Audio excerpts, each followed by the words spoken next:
funny because rugby is so much more serious than this. Is it? You just basketball's chill. That's why I like it.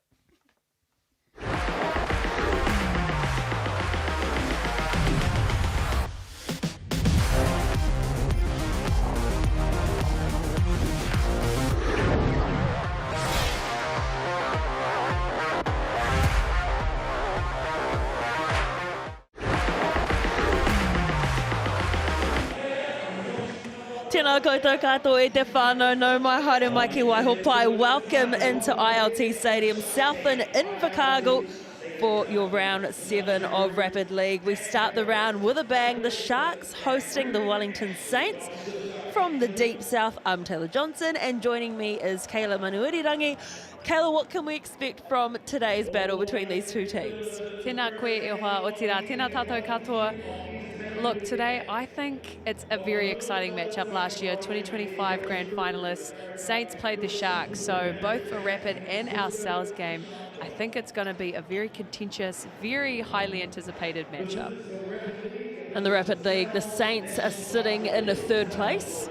You can see the Phi up there in 1st place, 6 wins and 1 loss. Remember, all of these points do contribute to the overall standings in the NZNBL, and it does come down to fine margins, so every win is very important. The Sharks sitting in 9th.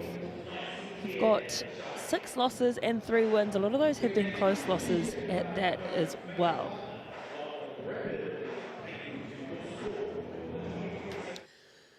Let's take a look at the starting 5 for the Wellington Saints.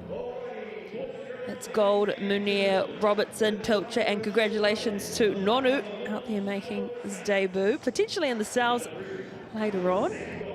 Who's a real standout for you in this starting 5, Kayla? Look, the name Ben Gold definitely pops out. We've seen him around this circuit all through age groups. He has got size, he's got athleticism, but we also can't look past the name, son of the very well-known, infamous Martin Nonu. Yeah, I'm looking at those players, but yeah, who stands out to you? I think Ben's a good player, but that's his brother Sam sitting on the bench.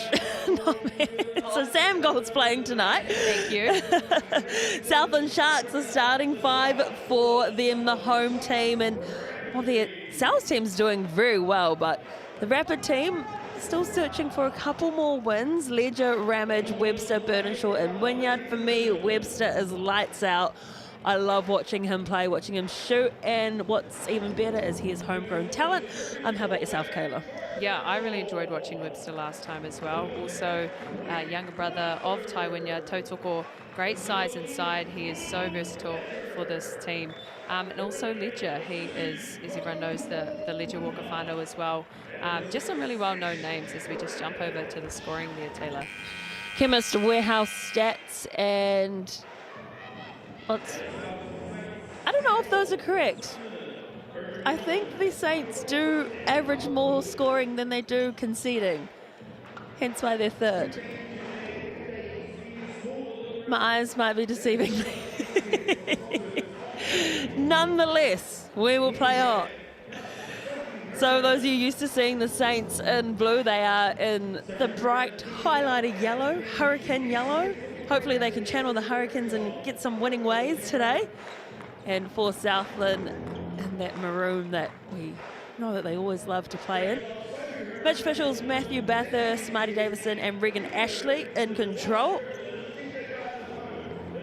It will be the big frame of Gold going up against Tautoko Wynyard, who's got 7 centimetres on him, but it doesn't matter because Gold gets first possession for the Saints. Robertson gets it to Munir, back to Robertson. Gold dishes it off. The bounce pass is lovely into Gold, and that's a nice battle down low. And so far, Gold comes up trumps. Great first score there for the Saints. You can see they like to get the ball through lots of different hands. It was about 8 or 9 different touches before they even got a score. Sharks, what can they do with their first offensive possession? Burden short, being harassed on defense, and just like that with the outside arm, Munir gets the steal, and straight to the cup is Pilcher for the Saints. Back-to-back buckets. Ka mau te wehi. Beautiful finger roll there as Saints applying pressure very early on in this Rapid game. Ledger, one of the more experienced players in this team, as well as Burdenshaw. And another steal, another stop for the Saints team. You can see why they are in the top 3. Letting it fly from deep was Robertson, not to be, so good rebound from the Sharks.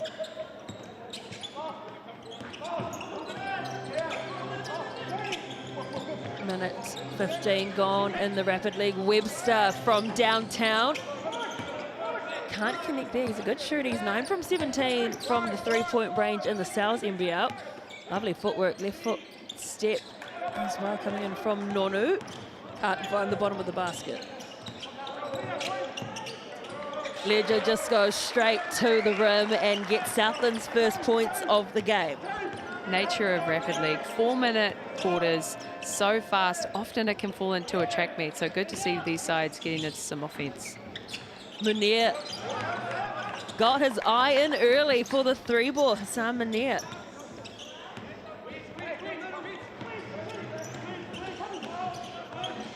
Webster taking on the defense of Pilchup.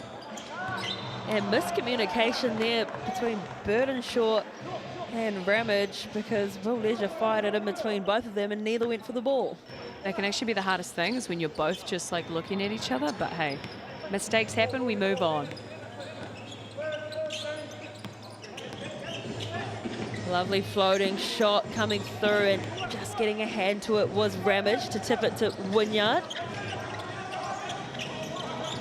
Webster tries to put him in a spin move, but the defense of Munir was good. Gold applying pressure. Ledger, good offensive rebound for the Sharks. Love to see this battle down low. He's got the height advantage massively, does total for Wynyard, and that's a good win for the Saints coming up with that rebound. Really great defense there from Saints. We see these tendencies are very aggressive on those on-ball screens, not making any look easy for the Sharks.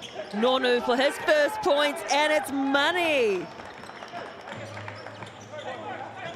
17 years old, out of Scots College, currently a year 13. Wonder if he's got school tomorrow. Well, I can tell you there won't be any flights that get him home out of Invercargill on time, from experience. Might have to homeschool on the road. First trip to the Chemist Warehouse free throw line in this game for the Wellington Saints. It will be Arana Robertson, one of 3 rookies in this team, the 18-year-old out of St. Pat Silver Street. I think across the board, basketball on the Tane side has improved so much, and I think that's a huge credit to leagues like the Rapid, which create opportunity for our young high school guys to really just get a foot in the door with those pros and just get a taste of what that high-level basketball's like.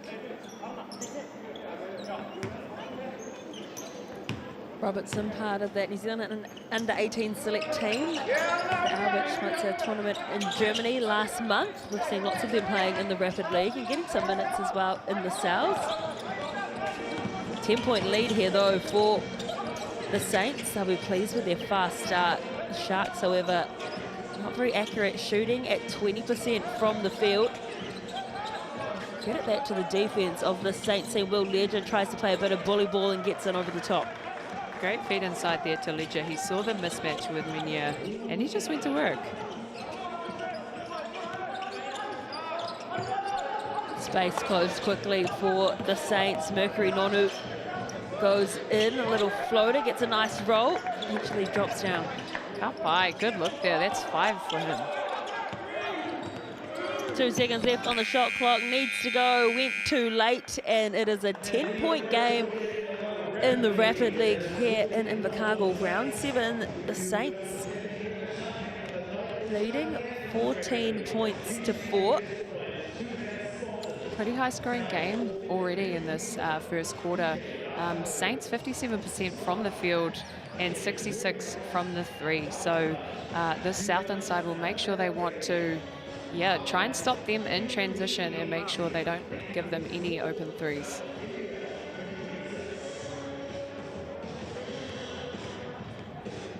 Mercury Nonu leading the scoring with 5 points. Will Ledger with all 4 points for the Sharks at present.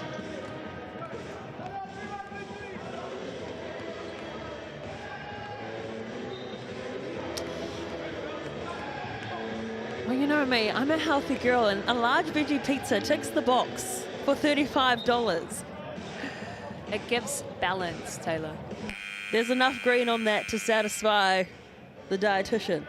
I see 5 colors on that pizza. No problems there. Use that QR code and get yourself a large veggie pizza. It is available until Thursday the 28th. That is 7 days worth of $35 pizzas. Can you do it more than once? No, you can't. She's No, I like not agreeing with that. Again, Ledger adding to his tally, putting the Southland Sharks on his shoulders. 6 points for Ledger. Mania takes a dive, and it is a treble.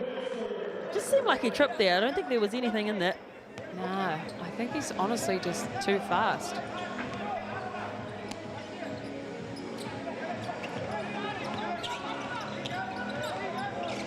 Burdenshaw tasked with bringing the ball down court. Surveying the options was Snow. Burdenshaw inside, gets the rebound with 3 yellow jerseys around him. That time it's tipped away. Saints can't really go quickly in transition. There was a lot of maroon jerseys, but that didn't matter because they want to take the 3-ball instead. Beautiful Kurufifi Toru there. Good 3-pointer, as we can see the Saints yet again looking for a penetrate kick to the 3-point line. They love that offense. Webster, one of their leading scorers, yet to register any points. Great defense below, and Ledger, as the shot clock expired, got that shot away. The first foul down this end of the court. Great start here from the Saints, making it hard on the Sharks to get any easy looks. They've got a few nice hooks inside there from Ledger, but their defense is tenacious on any catch, not making anything easy for the Shark side.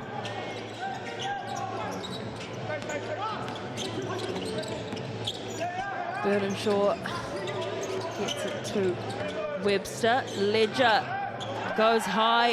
Okay. The putback from Snow.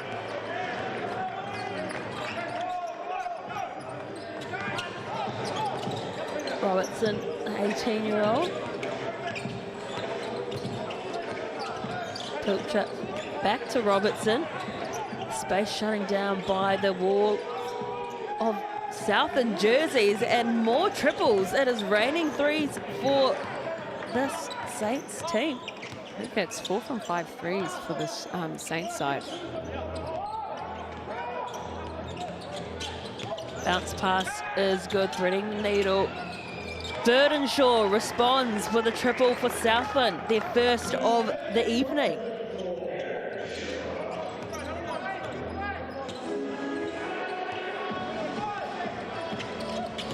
Mooney accelerates, explodes, goes on his own, gets the pass away, and Blackmore finishes. Just so fast off the mark, can freeze his defender, and just like that, hit the gap, nice dish, 2 points.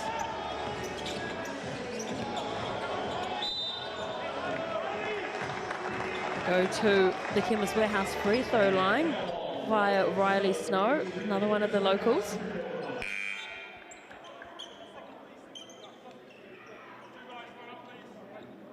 Six assists for the Saints team, just 2 for the Sharks.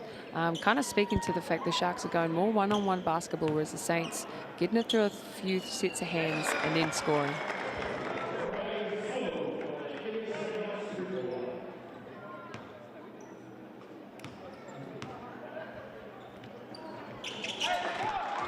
Much better second quarter for the Southland Sharks as opposed to their first. We're only kept to 4 points now, increasing their workload.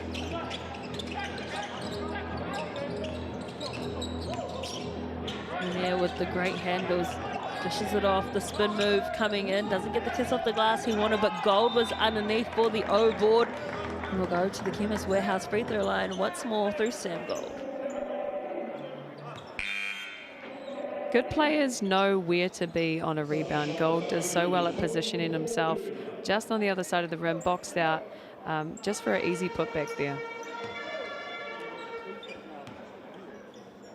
Gold out at Tawa College, played for the Saints for 4 seasons. This is season number 5. Played 11 games in the championship winning team last year. And there hits the deck again. Might need to check the soles of those shoes. I was actually one of those players too, where you just constantly bruise knees. You're always on the floor. The 3 ricochets off the rim. It's no good for Webster. Good contact underneath. No whistle coming for Nonu.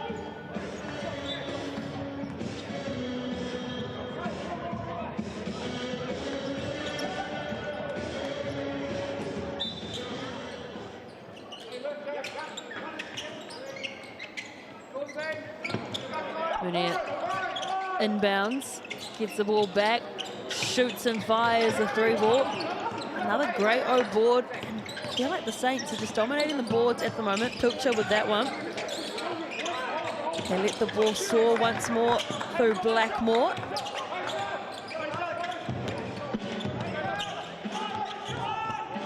Game clock at 15 seconds, no shot clock, so last possession sits with the Sharks if they want it. Webster, great handles, gets around Gold and will go to the Chemist Warehouse free throw line, rewarded for his aggressiveness. Anytime Craig Webster drives to the basket, it's a good look for this side. If he doesn't get the shot attempt up, he'll find his open kick out or the likes of Webster rolling in, or Wynyard rolling inside, sorry. So, yeah, more aggression from Webster is a great look.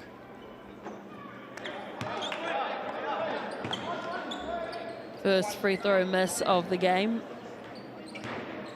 Saints 4 from 4, Sharks now 2 from 3. Make that 3 from 4, so back to a 10-point deficit.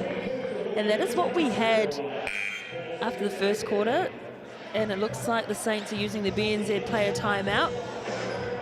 You get 1 each half. If you don't use it, you lose it. So smart play from the Saints with 4 seconds to go. And BNZ are getting right in behind Basketbol and supporting our up-and-coming and aspiring ballers. Scan that QR code and register for your chance to win tickets to a game. We have 5,000 tickets to give away thanks to BNZ from down here in Invercargill all the way up to Event Finder Stadium in Auckland. The alley-oop attempt was almost there, but just couldn't quite get the push off it that he wanted. Was Gold. I think they're just checking if there is time or not. I think there will be.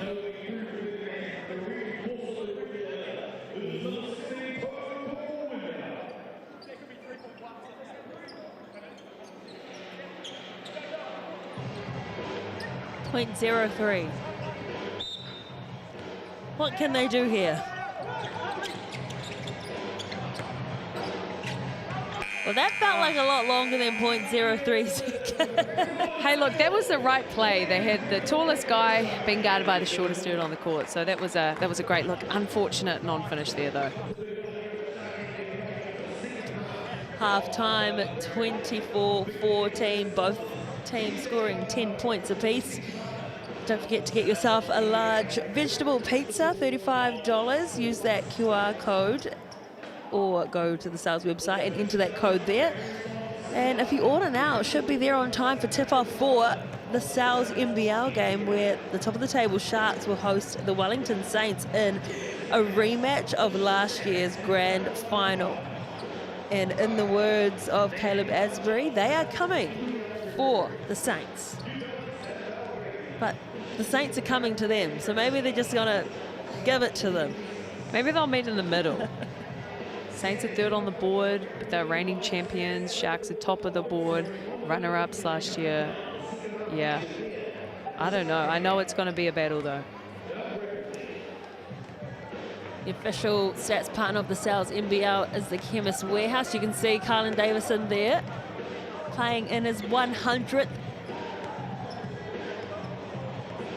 debut as a teenager for the Airs, a New Plymouth local. It's been awesome to see Carlin Davison come through the ranks. Been a Taranaki girl myself.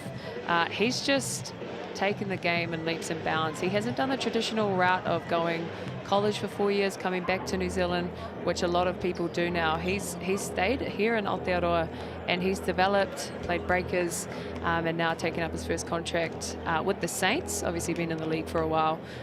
Awesome to see this young talent now become, you know, around the, you know, one of the tops. Is he vet status yet? I'm not sure if he's old enough, but he very much plays vet type basketball. So massive mahi to Carlin Davison for all of his role model and leadership that he's done for all of our rangatahi in Taranaki. To reach 100 games at 22 years old. That's crazy. I've seen Carlin do some crazy things on court. When you got a vertical like that, it's actually not that crazy. Leading scorers in the game at the moment for the Saints. Blackmore with 8, Nonu with 5, Gold with 4. Can they continue their scoring ways? It was 10 apiece in the second quarter. It was the high-flying start from the Saints that hurt the Sharks. It was 14-4 after the first quarter. Sharks switching to a 2-3 zone, trying to shake some things up, make those shots not so easy for the Saints. We haven't seen Wynyard really go to work, considering he has that massive height advantage over everyone on court. Burdenshaw can't quite reel that one in, but too much on the pass from Webster. I think in the scout prior to the game, they would have been on high alert. Make sure Wynyard is shoved outside the key. He's actually not getting any easy plants inside. Gets a rebound, though, off the miss from Sam Gold. Ledger, mid-ranger. No one crashing the boards for the Sharks, so Manier in transition gets the whistle. Won't get that ball to drop, so Chemist Warehouse opportunity for some free throws.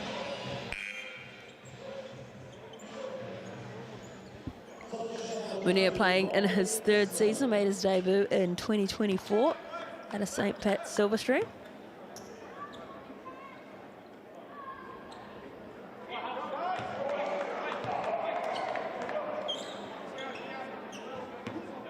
So getting some good minutes in that Sal's NBL game as well, Manier. He's got an engine, so he plays both. As does Will Ledger, bringing the ball down court. Webster, the man out of Riverton, loses the handles but regathers. Fires off the quick 3, and it is down the bottom of the net. Will quake Webster. Great vision, and can't get the finish at everything but.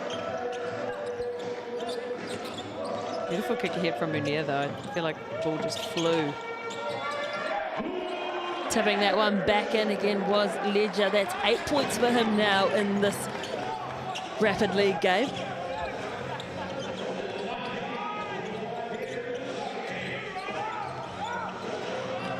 Accelerating and letting the shot off for the 2-point was no good. And again, the second attempt, not good as well. That's another O-board for the Saints team. Ball movement around the perimeter is good. The hesitation from Robertson, and again, they've got another opportunity. Second chance points going begging here at the moment. Munier finally puts an end to their troubles and drains a triple.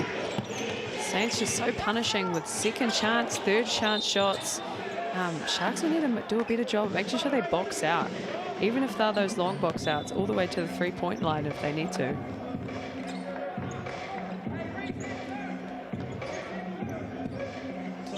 Well, if anything's going to motivate the Sharks, it's Missy Elliott playing in the background. So hopefully they can work it to the rim. I see what you did there. That was good. I'll try and one you up soon. Oh, Webster. Beautiful off the glass. I love it when guards can just finish when they're off balance or outside of their body cylinder. When Webster's aggressive, it's so good for his team. So hopefully he keeps hunting down the basket as he just did. He's had a quiet game for his standards thus far. We usually see a lot more from Quake Webster. His output's pretty excellent. Here's the all-time leading scorer for the Sharks in the Rapid League. Turns 21 on Monday, does Quake Webster. This is his 6th season. Crazy. Made his debut in 2022. He's only 20. Wow. When you know, you know. He's got the goods. And even cooler, like you said, Taylor, home talent. It's so cool when it's grassroots. Massive finish there coming in from Blackmore. Going out to 10 points, a chance to make it 11. Was aggressive, stealing back that rebound and putting that shot up. Made his debut this year against the Jets, is in his rookie season. Played 1 year of NCAA Div 3 basketball and then 3 years in Canada. There's actually lots of options now in Canada. Oh, Burdenshaw tried to pop that pass up to Wynyard, but just found the backboard instead. Nonu with the spin move and the nice roll. I wonder if he plays rugby too, Taylor. I feel like he could do both. Oh, with a name like Mercury, he is certainly hot off the rim at the moment. Sitting at 7 points. Great choice, Ma.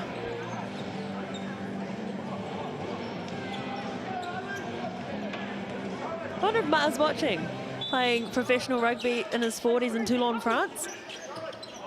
So good to see his son making a name for himself in basketball, still at high school, with a bright future in the round ball game, but it's with the Sharks. At present, Webster with the one-hand finish, can't get it, but Snow won the O-board. Second chance opportunity again, went bigging.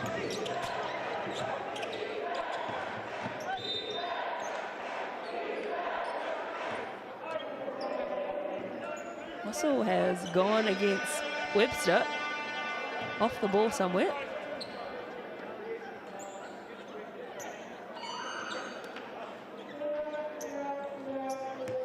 .23 seconds left in the third. 3-2 foul count.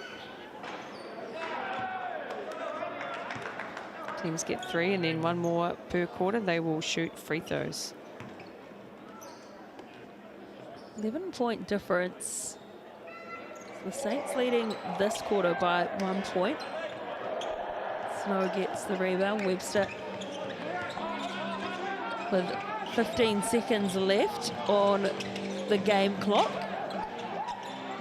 Again, no one really crashing the boards for the Sharks. A nice little kick-out play to Pilcher. Yeah, tough finish in transition. Unlucky for the Sharks. They get the shot up, but they're not getting that rebound for the second chance opportunities. 22-33. 1 more quarter left, Taylor. What are you seeing out there? You tell me, you're the expert, Taylor. Well, look, I'm seeing Saints going through their sets. I'm seeing them shooting the heck out of the ball. That helps a lot when you're on the road, particularly somewhere like the Shark Tank, which is known to be such a hard place to play at. But I think the key difference here is the rebounds. They're getting so many rebounds, they're boxing out, which then leads to second chance, third chance, even fourth chance opportunities for these Saints. So if we looked at the numbers, I'm not entirely sure, but the shot attempts for the Saints would be significantly more than the Sharks. So I think it's a matter of rebound and second chance opportunities. So hey, we could see the Sharks team come back. It's such a quick game and anything can happen. NZNBL is tipping off at 7 p.m. Sam Timmins there warming up. Having a stellar of a season, Sam Timmins, averaging 20.9 points per game and over 11 rebounds per game. Scary. Sharks in the Rapid League currently shooting at 33% from the field. The accuracy is hurting them at present. 2 from 7 from deep, whereas the Saints are 5 from 10. And it is the second chance points as well that is doubled by the Saints. They have 8, Sharks have 4. Surprised at the Sharks haven't been scoring more points in the paint, given that they've got a bit more height with Wynyard and Ledger there, Wynyard on the bench, and Ledger, again, showing what happens when you hustle hard in the paint. Look, he's not rapid captain for no reason. He steps up when his team needs him, and he's got some really nice Kareem Abdul-Jabbar-esque baby hooks there. So quite a, I guess, understated part of the game as that just gets drained, pushing the Saints to 38-24. Wow. Sixth three-point shot from the Saints in this game. Travel call against Ledger.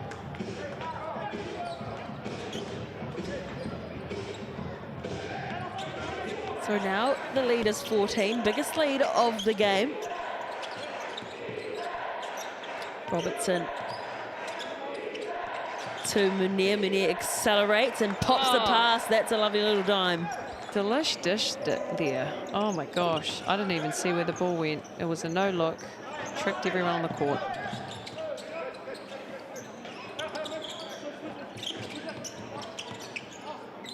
Defense is sound at the moment from the Saints. You can see they're getting the outside arm to it was gold. Just confusing the space for the Sharks team. Not allowing any easy passes.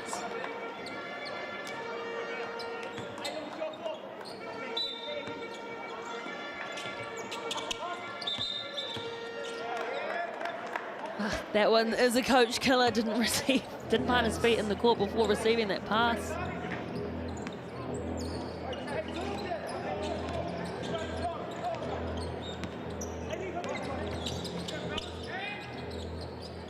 Wellington Saints looking for their 7th triple of the game. It's not to be.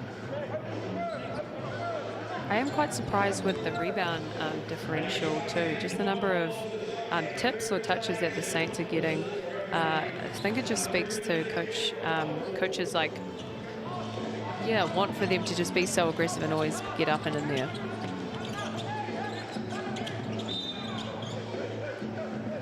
Vernon Shaw just fouled. Ticky-tacky foul there. Nonetheless, they'll retain possession. Still 14 seconds left on the shot clock, but the difference is 16, so just in a scoring rut at the moment are the Sharks. When you're back on court.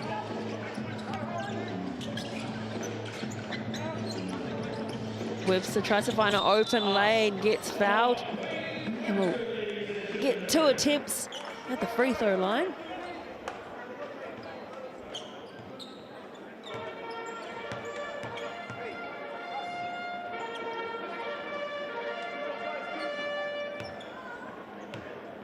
Jack Ramage, another player on court for the Sharks, yet to register any points. It usually finds himself on the score sheet.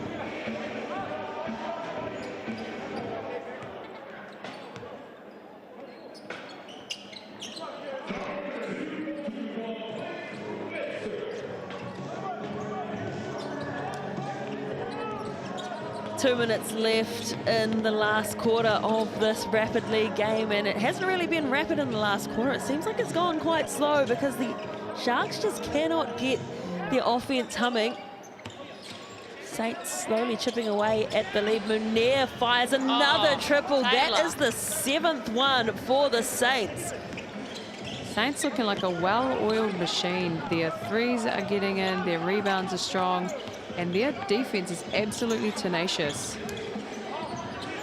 2-3 zone that they're sitting in, but 7 3-pointers in 14 minutes of basketball is quite impressive as they look for the fast break opportunity. Almost a travel there, but not to be. Nonu for short, and there's a foul on the rebound.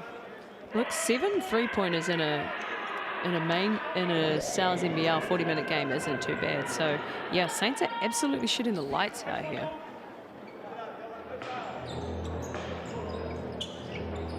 And they're more accurate at the moment from beyond the perimeter. They're 50% from the perimeter, whereas they're 44% from inside. No layups, boys, just threes. Well, they don't have the size that the Sharks do, and they're playing to their strengths, which seems to be outside the perimeter.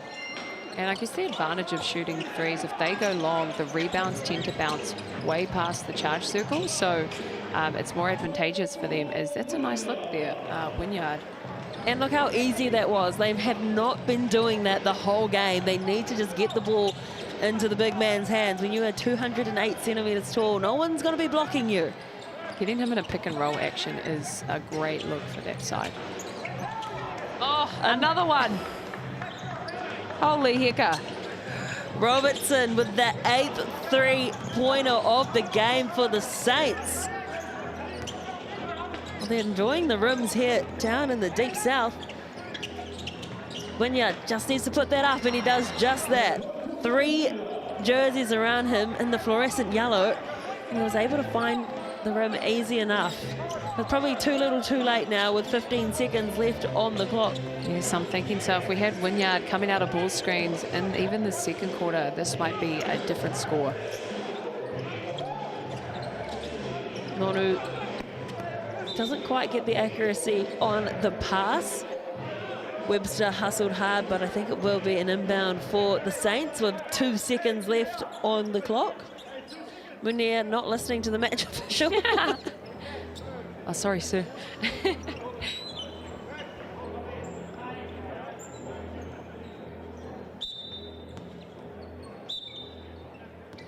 He's called for a BNZ player timeout just to have a chat about it. And why not use it? You've got 2 seconds left to have a chat. Scan the QR code, as we mentioned before. There's so many games you can get to. There's 5,000 tickets to give away. And it is such a vibe being at the venue.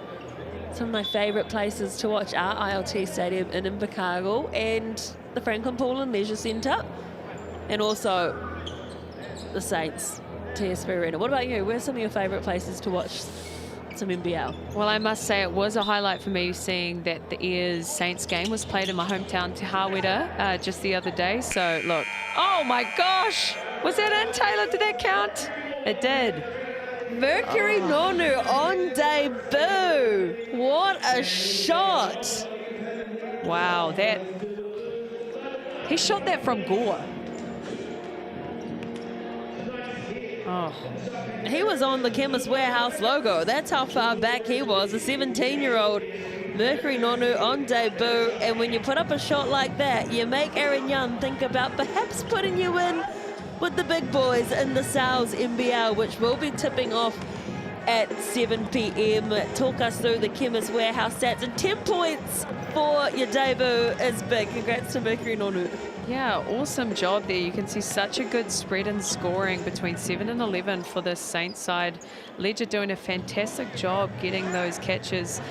Wynyard, I believe he did have 4 points. But he was great in that pick and roll late down the stretch.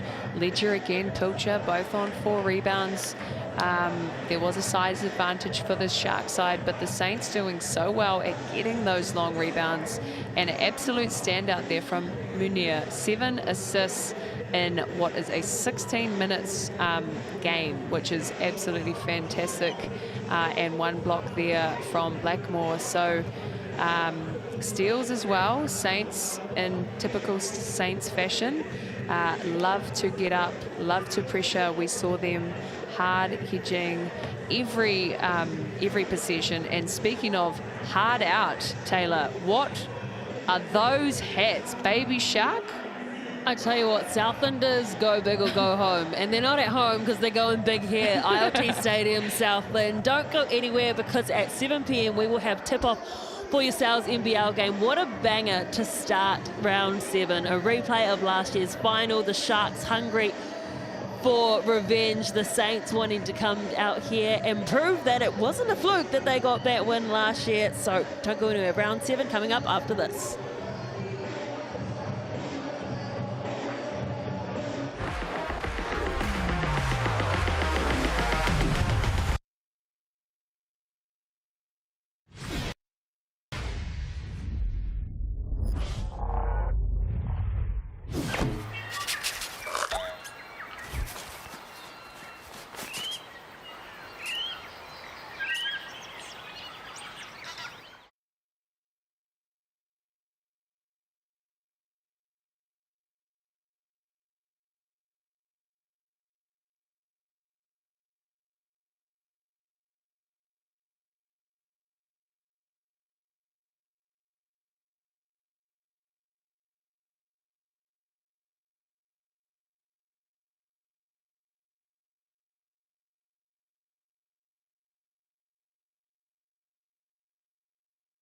Kia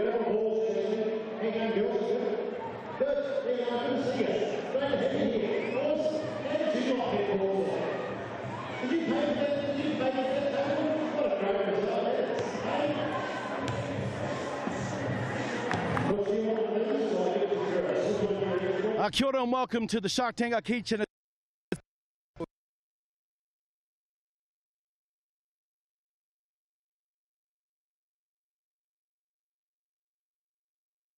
game, you know, stop the other team and score the ball. But I think our secret's been adaptability. We have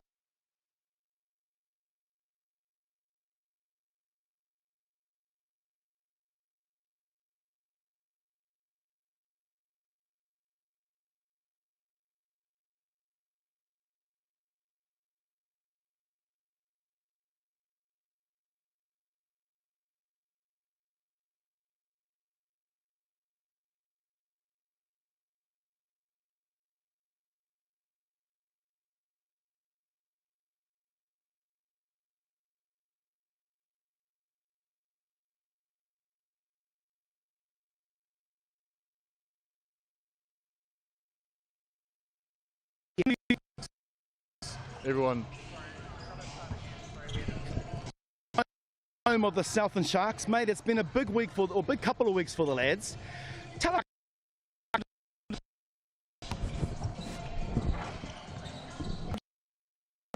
Okay, kapa, taking two. Kia ora and welcome to you, Braden Ingham. Welcome back to the Shark Tank, the home.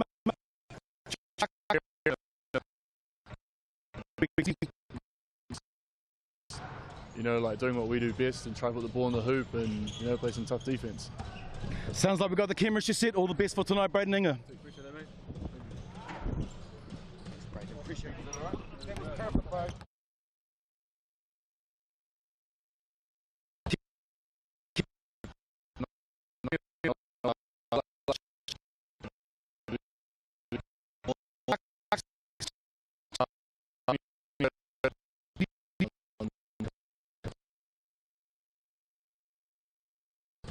Appreciate it, all right? That was perfect, bro.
NZNBL games to move into that last form, and it is going to be a separator.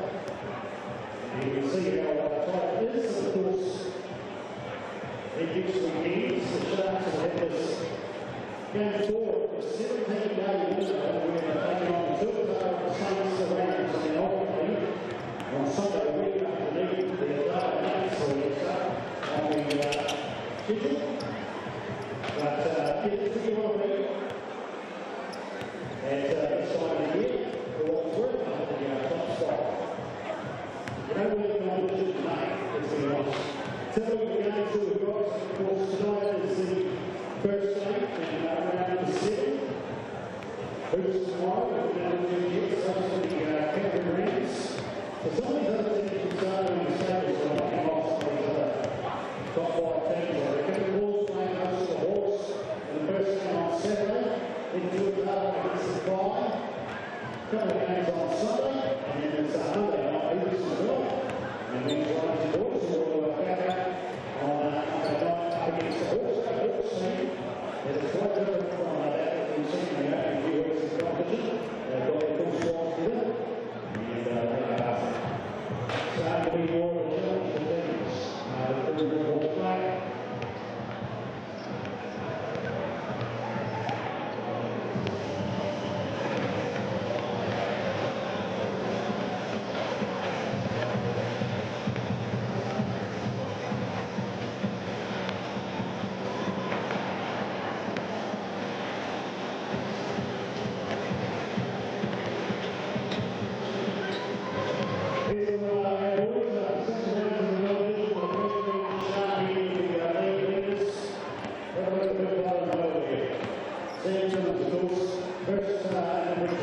let's see if she plays it tonight. And City plays, of course, to Emirates at 9 day. Who are on board with their sponsor. 50 hours nationwide for the 4 here at Invercargill. Like they never fail. We've got a whole heap of that gives next to the other courses for our facility as well. So catch my attention to grab one of those. We've got also Fortune Tower that we're taking as well too. So we're going to all sorts of good together. Thanks to our good mates and SCSC.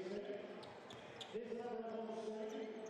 I'm going to do this one again, so we'll be getting back to get to the national race. It's going to be a lot of fun plan. What we need to do is take this number up on screen. Now, the good news is that we're also dependent on what Fortune's going to be.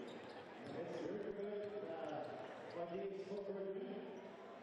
We're going to keep this nice and straightforward. Tonight is the first shot to score from a free throw line. So tonight we're looking for the first free throw shot that is successful by a Southland shot. That's the standard looking for now. That's it. That's it. So, who do you think it will be? Text that name and your name through that on the screen. The first successful free throw, Southland shot. Who's going to make that? Put it on the board tonight. All thanks to the good SCSC, you can look forward to the start. We'll get on the nice.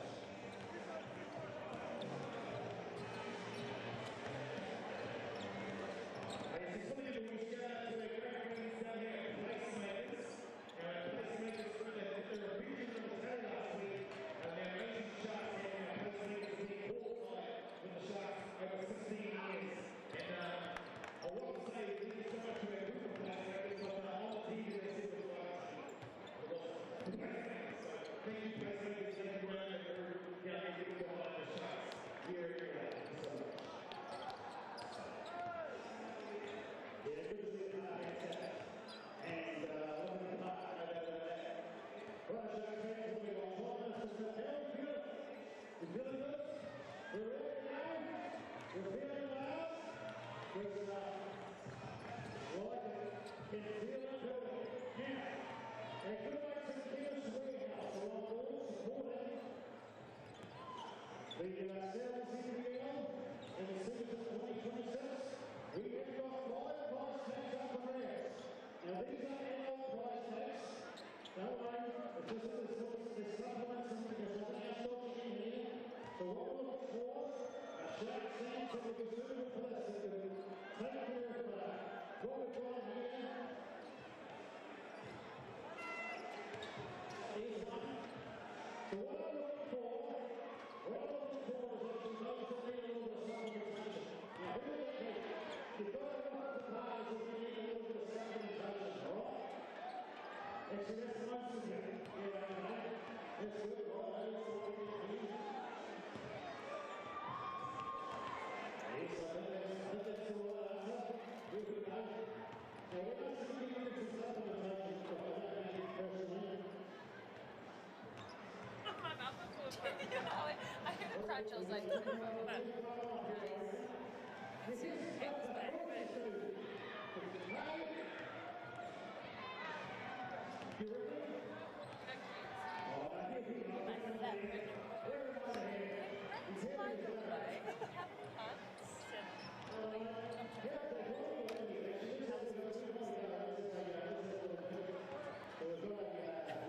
okay. Sorry,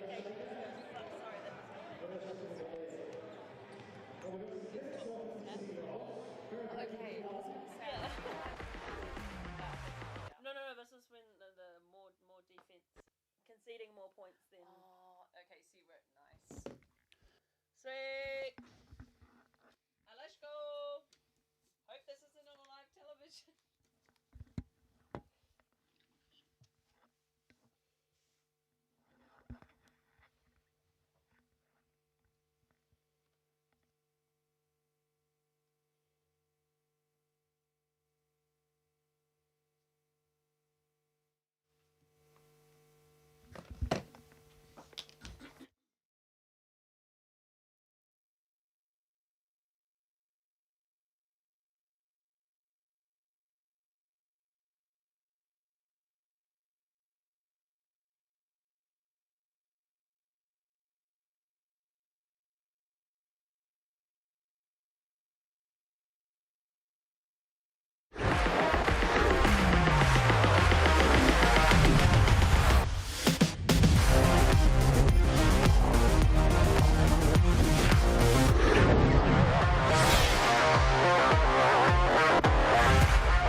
The 2025 Grand Final rematch starts now. The SBS Southland Sharks return to ILT Stadium Southland this evening for one of the biggest tests of their season, with the Mills Albert Wellington Saints arriving in Invercargill on a 4-game winning streak. This has it all. Caleb Asbury said he is waiting to get his revenge against the Saints. Well, will they get their revenge, or will the Saints go laughing back home on the flight to Te Whanganui Atara? I'm Taylor Johnson. Joining me is Kayla Manuirirangi. Welcome in, Kayla. What can we expect from this big matchup, 1 versus 3?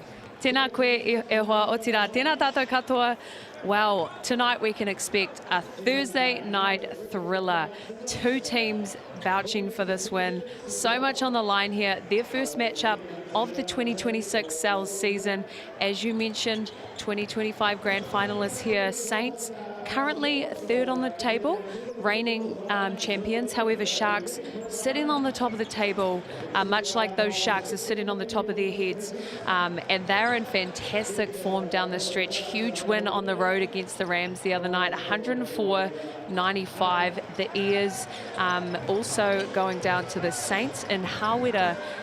So both teams, very good momentum, and I'm really excited to see how we match up. As you can see, this 50-50 matchup at the moment. So make sure you get your QR code scanned and voting for who we think is going to win. It's changing, Taylor. Yeah, just before you started talking, the Sharks were in the lead, but the Saints fans have joined us because all the Sharks fans are in ILT Stadium with us here at Waihopai Invercargill, and the Saints fans thinking, no, their team is going to put the sword to the Sharks. But get your vote in, go to yourshout.vote or scan that QR code to let us know who will win. It is going to be a big matchup. It is the grand final rematch, and while for the Sharks, they've got a lot of their squad back. We hear from Inga later, who talks about that. Here they are on top of the table, the Southland Sharks, and don't forget they still have a couple players to come back. Tobias Cameron's overseas still with his team in the UK. Johnny Hill and Max Darling injured, and Max Stoddard not selected. So they've got depth in their squad, and you see the Saints there sitting on third. And there's the rest of the field there. Fight Giants, Hawks, Jets and Ears wanting to make their way into the 6. Remember, we're in round 7. Still 9 rounds to go after this. Plenty of time to make a late run. We tip off round 7 here in Invercargill, and tomorrow night from Fly Palmy Arena in Palmerston North, the Jets will host the Rams, and on Saturday from the Stockyard, the Bulls will take on the Hawks, and then just across town at Event Finder Stadium in Tamaki Makaurau, the Tuatara hosts the Phi, and then on Sunday the Giants will play the Nuggets in a southern rivalry there.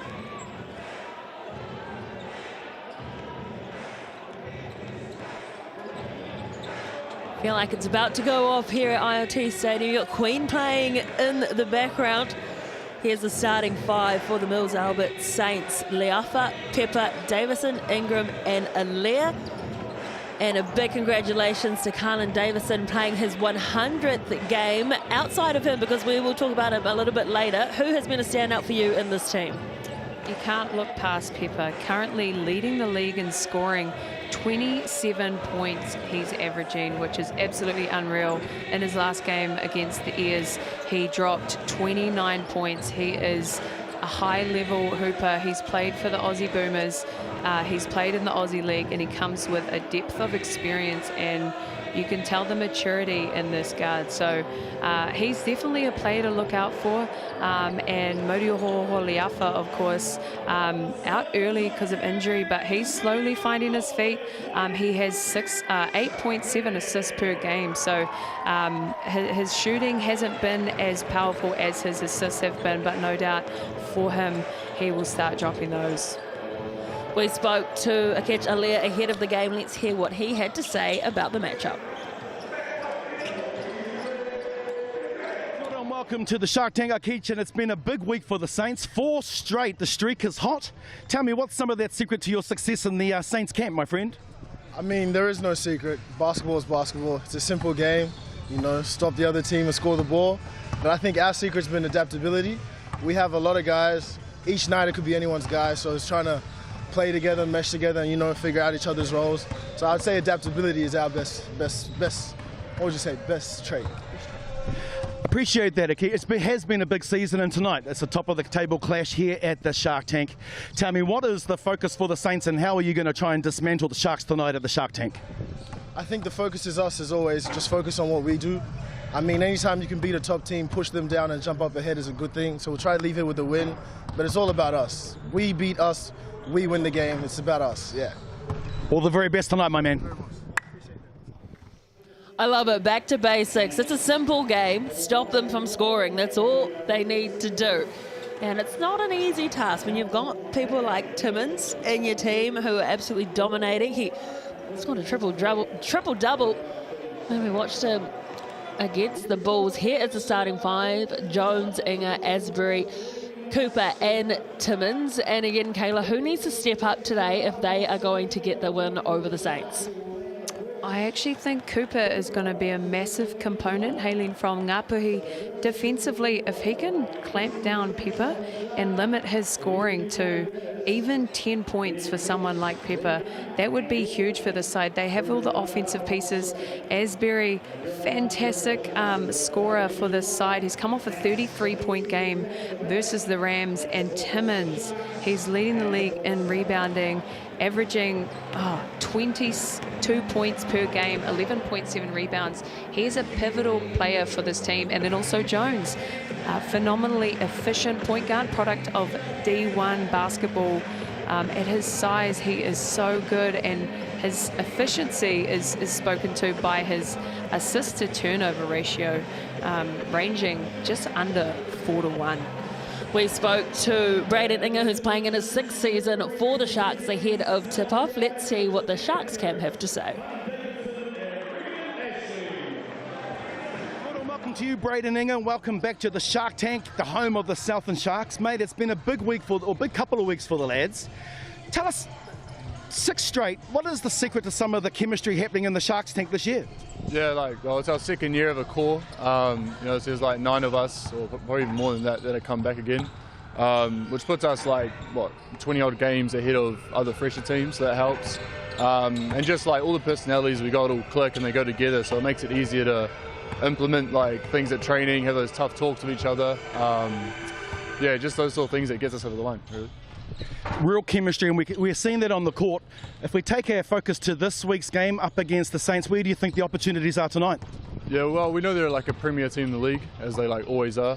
And obviously playing them in the final last year, and obviously for the last 6 years of my time here has always been a good old matchup against the Saints. The thing is just stopping some of their key players. Pepper, he's leading the league in scoring, so obviously trying to make his night as tough as we can for him, and just kind of letting someone else beat us, and just sticking to our guns, and then eventually just doing what we do best and try to put the ball in the hoop and play some tough defense.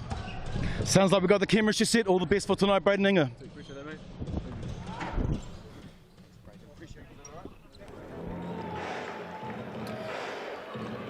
Not far from tipping off.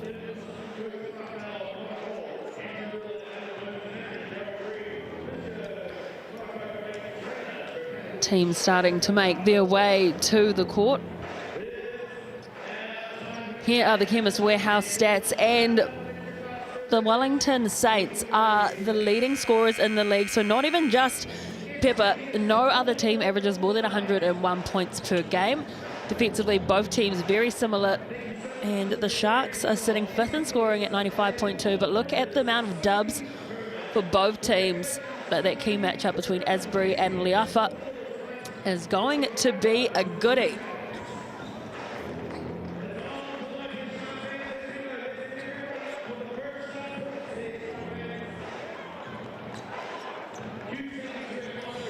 Tall frame of Sam Timmins, the captain of this team.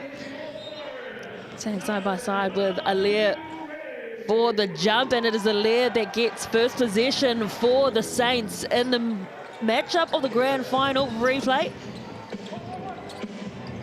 Davison, he'll have the first attempt in the paint, the fadeaway, and it is good. And the first bucket in his 100th Sal's NBL game, made his debut in 2020 for the Ears. A proud Taranaki local, finding his way at the Saints. And he's first on the score sheet. Looking for a response are the Sharks. Timmins trying to bully his way into the paint. 2 seconds left on the shot clock. That's a nice deep hook from Sammy T.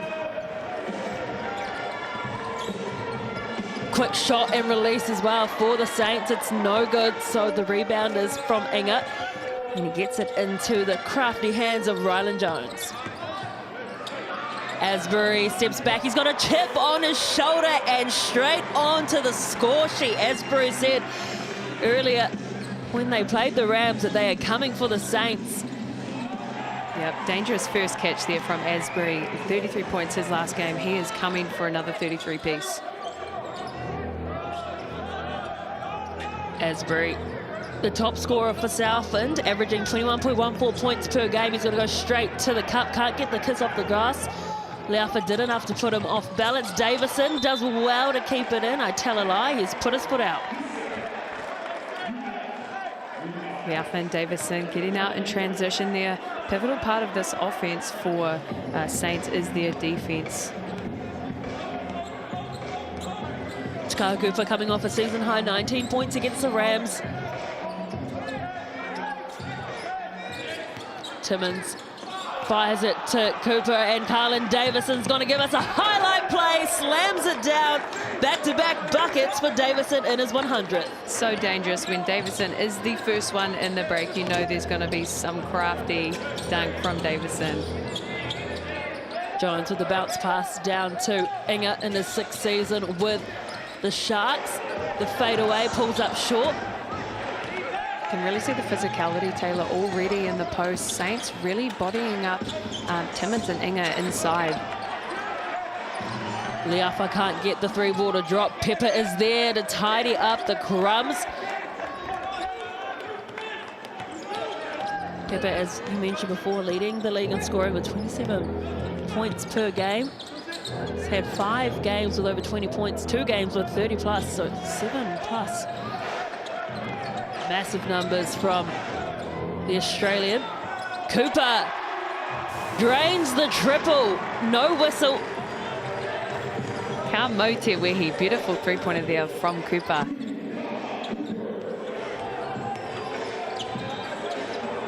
Alea has all the time in the world, and he sends it home from beyond the perimeter, shooting the lights out early. Both teams here at ILT Stadium. You know what, Taylor, that's something that for a post player, that's such a big part of the game now. The ability for them to pick and pop at the three-point line. No longer can you just drop in into the key and let them shoot. Tidying up the board was Inga. Rylan Jones, 25-year-old from Utah. Gets it back from Timmins, a deep 3, and he's got his eye in. The Southland Sharks with a big bucket. Yep, he shot that all the way from Gore. Such deep range from Jones. You could tell the moment his feet were set, that was going in. Carlin Davison gets 6 points so far in this game. Playing in his 100th. They've played 6 seasons for the Airs. 22 years old. Oh, Inga misses the bunny, but Asbury is there to tidy, and it's an and one opportunity. Our first trip to the Chemist Warehouse free throw line. It'll come at the hands of Asbury. Asbury, fantastic free throw percentage as well, 91.7%. So Major not making sure that he gets to the line. The most accurate free throw shooter when it comes to volume, 33 from 36 heading into this game. That is someone you do not want to send to the line. And like they say, free throws win championships.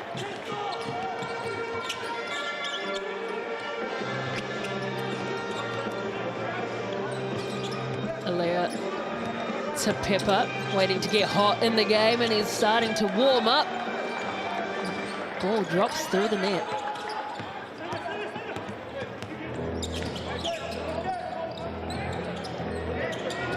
Onto the court and onto the score sheet. Keelan Boone goes boom. The Rapid League was also raining threes, and this SouthNBL game is too already.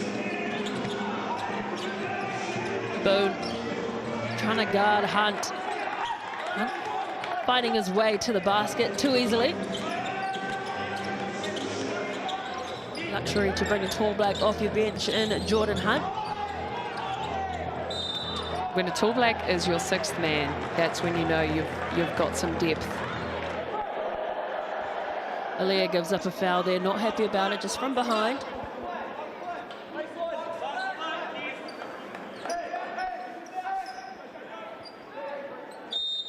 Close contest halfway through the first quarter in the grand final rematch. Sharks top of the table, Saints sitting in 3rd. Jones finds an open lane straight to the cup. Too easy. It opened for him like the Red Sea. Absolutely. Such a high-scoring game already. I think we're on track for about 120 points in this game so far. Timmins did well to shut down the space for Liafa. Jones, deep triple. Why not? Money! Kamotuihi. Why not? The exact same spot he shot it in last time. A bit of a rain check there. Will he force the Saints to call a timeout? Who knows? Maybe one more? Pepper mid-range jump shot goes. Pepper's just one of those players. He actually just makes the game look so easy, and I think that is his vet experience, is he just makes the right reads every time. Asbury kicks it out to Inga. He cashes in from the right corner. The Southland Sharks 5 from 6 beyond the perimeter. Everyone on a heater at the moment, the Southland Sharks.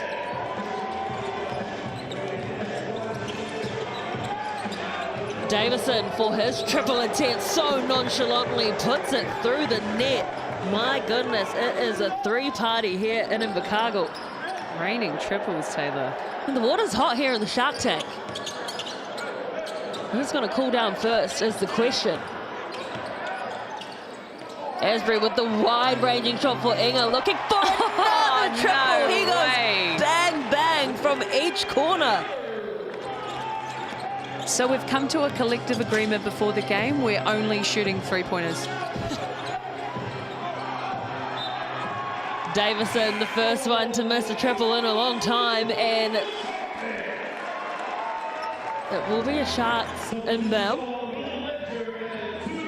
Shooting an absolute clip right now. 6 from 7, the Sharks from 3-point land. The Saints are not too shabby, 3 from 6 as well. Aaron Young looking a bit concerned at the way the Southland Sharks team are absolutely flourishing here in Invercargill.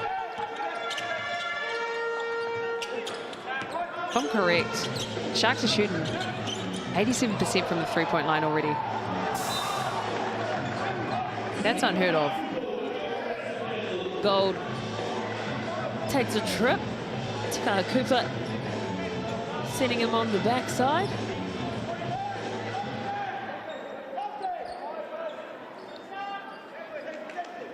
Thank goodness no wine was spilt.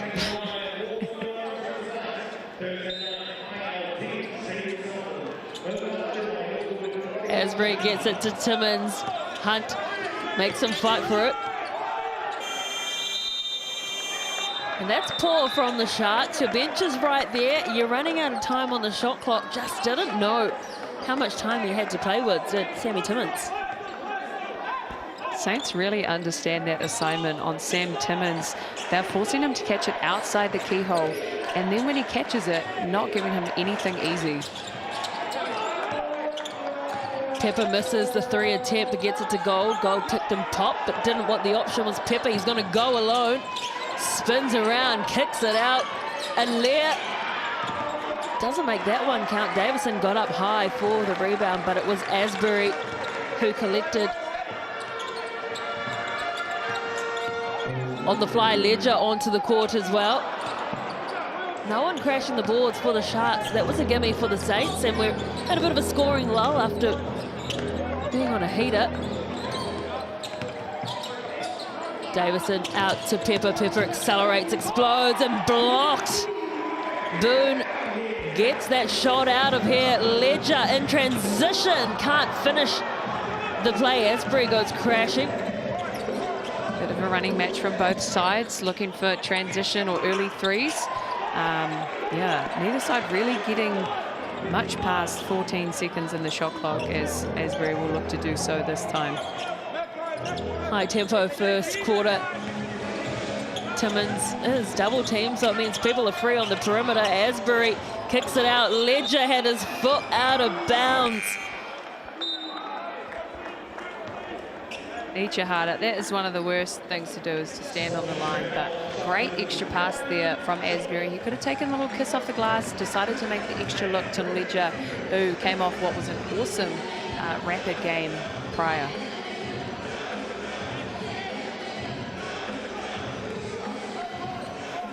More substitutions for the Saints. Onto the court is Robertson, Ingram, and it's a nice easy bucket and a settler as well for the Saints. Saints love a pick and roll action, especially when the likes of Hunt rolling to the key. Such an easy layup off the glass.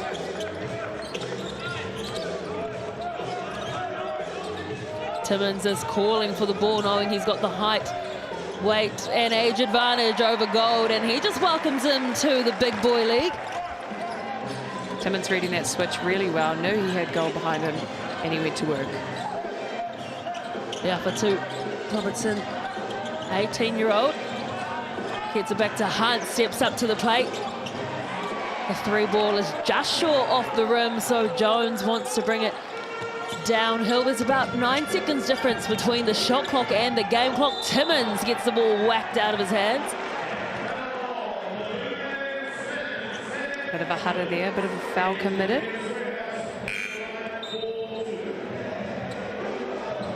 Goes against Jordan Hunt.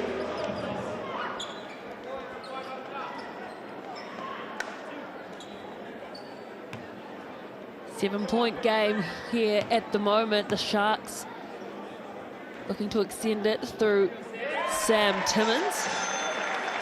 Having some kind of season. Number 1 of block shots in the competition. Number 2 for rebounding. Only player to have over 100 rebounds in the league, averaging 20.89 points per game. And when you look at his season last year, he averaged 14.2 points per game. So he has really stepped up when it comes to his output.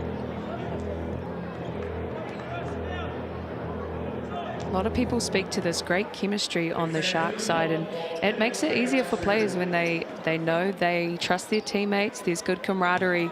All of those things off the court make a huge difference for players to be at their best on the court. Timmins can't finish the second shot. Pepper. He wants the last shot for his team in this quarter. Has Cooper in front of him. Alir sets the screen, looked for the roll. Sets another screen. Pepper with the behind the back dish. Timmins goes flying. Oh. Didn't count. Yes, it does. He got it away. Saints with the finish. John Yim doesn't agree. He reckons it was still there. He's asking for the travel. Let's take a look. I think we're good. I think we're good. That's a fair shot. I did see a 1. I did see a 1 on the clock when that left his hand, so we're good. So first quarter is done and dusted, and it is living up to the hype for round 7. It is an absolute belter of a game, but it is the Sharks leading at the moment 31 points to 26.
Right, boys, let's go.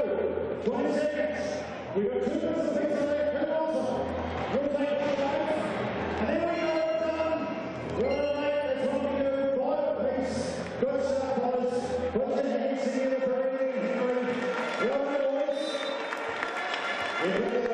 Remember,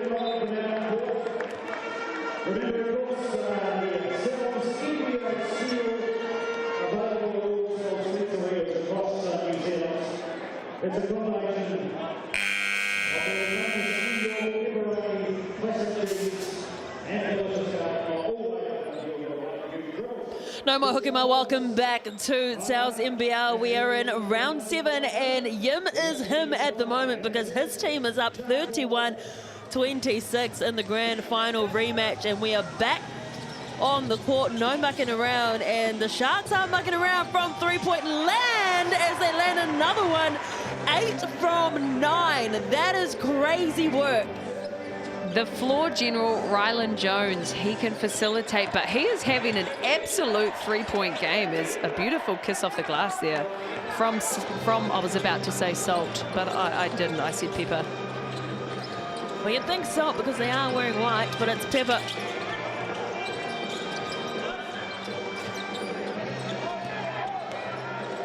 Sam Timmins rotates, gets that body around, can't get the acrobatic finish, and Inga diving on the ball, but Leafa gets his hand in the passing lane, and just tipping that ball in was Ingram. That was great defense yet again on Timmins, forcing the catch way too high. Leafa, good defense, is trying to pick the pocket of Inga. He decided to pass it away. 5 seconds left on the shot clock. Timmins has 2 white jerseys in front of him. Boone can't secure the O-board. They get downhill quickly through Alaire Hunt. Just mishandles the ball. And he's showing off now, Rylan Jones. He almost shot that like it was a bit of a transition drill, looking so comfortable, Jones, from the top there. I believe that will be Sharks' possession at the baseline. 88% from the perimeter is crazy work in any league. Any sport.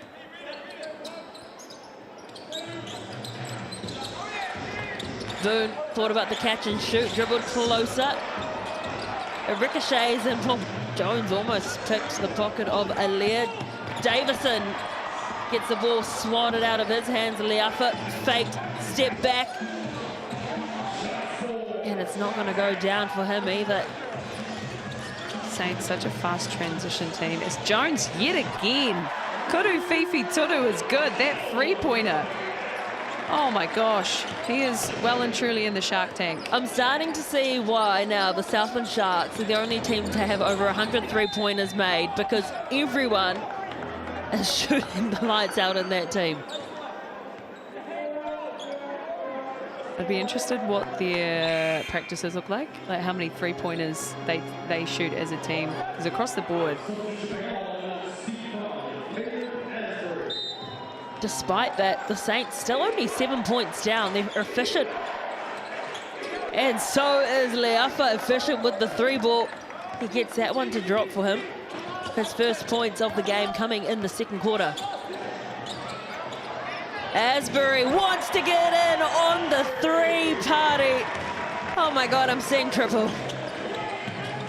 Leafa with the bounce pass to Hunt, and again, they're just scoring efficiently through the 2 points, through a layup, through a floater. Both teams very accurate. Both teams sitting bang on 54% from the field. Asbury deep 2. Ricochets off the rim. Leafa brings the ball downhill.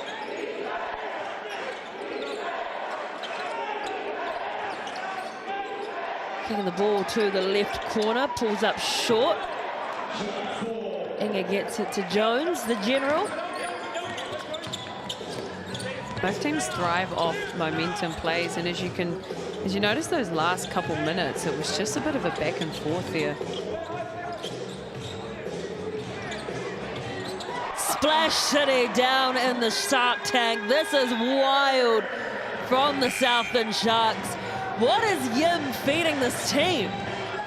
Shark bait? I don't know. The three-point shooting percentage, 83%. 10 of 12. My goodness, that is higher than their free throw percentage, Taylor.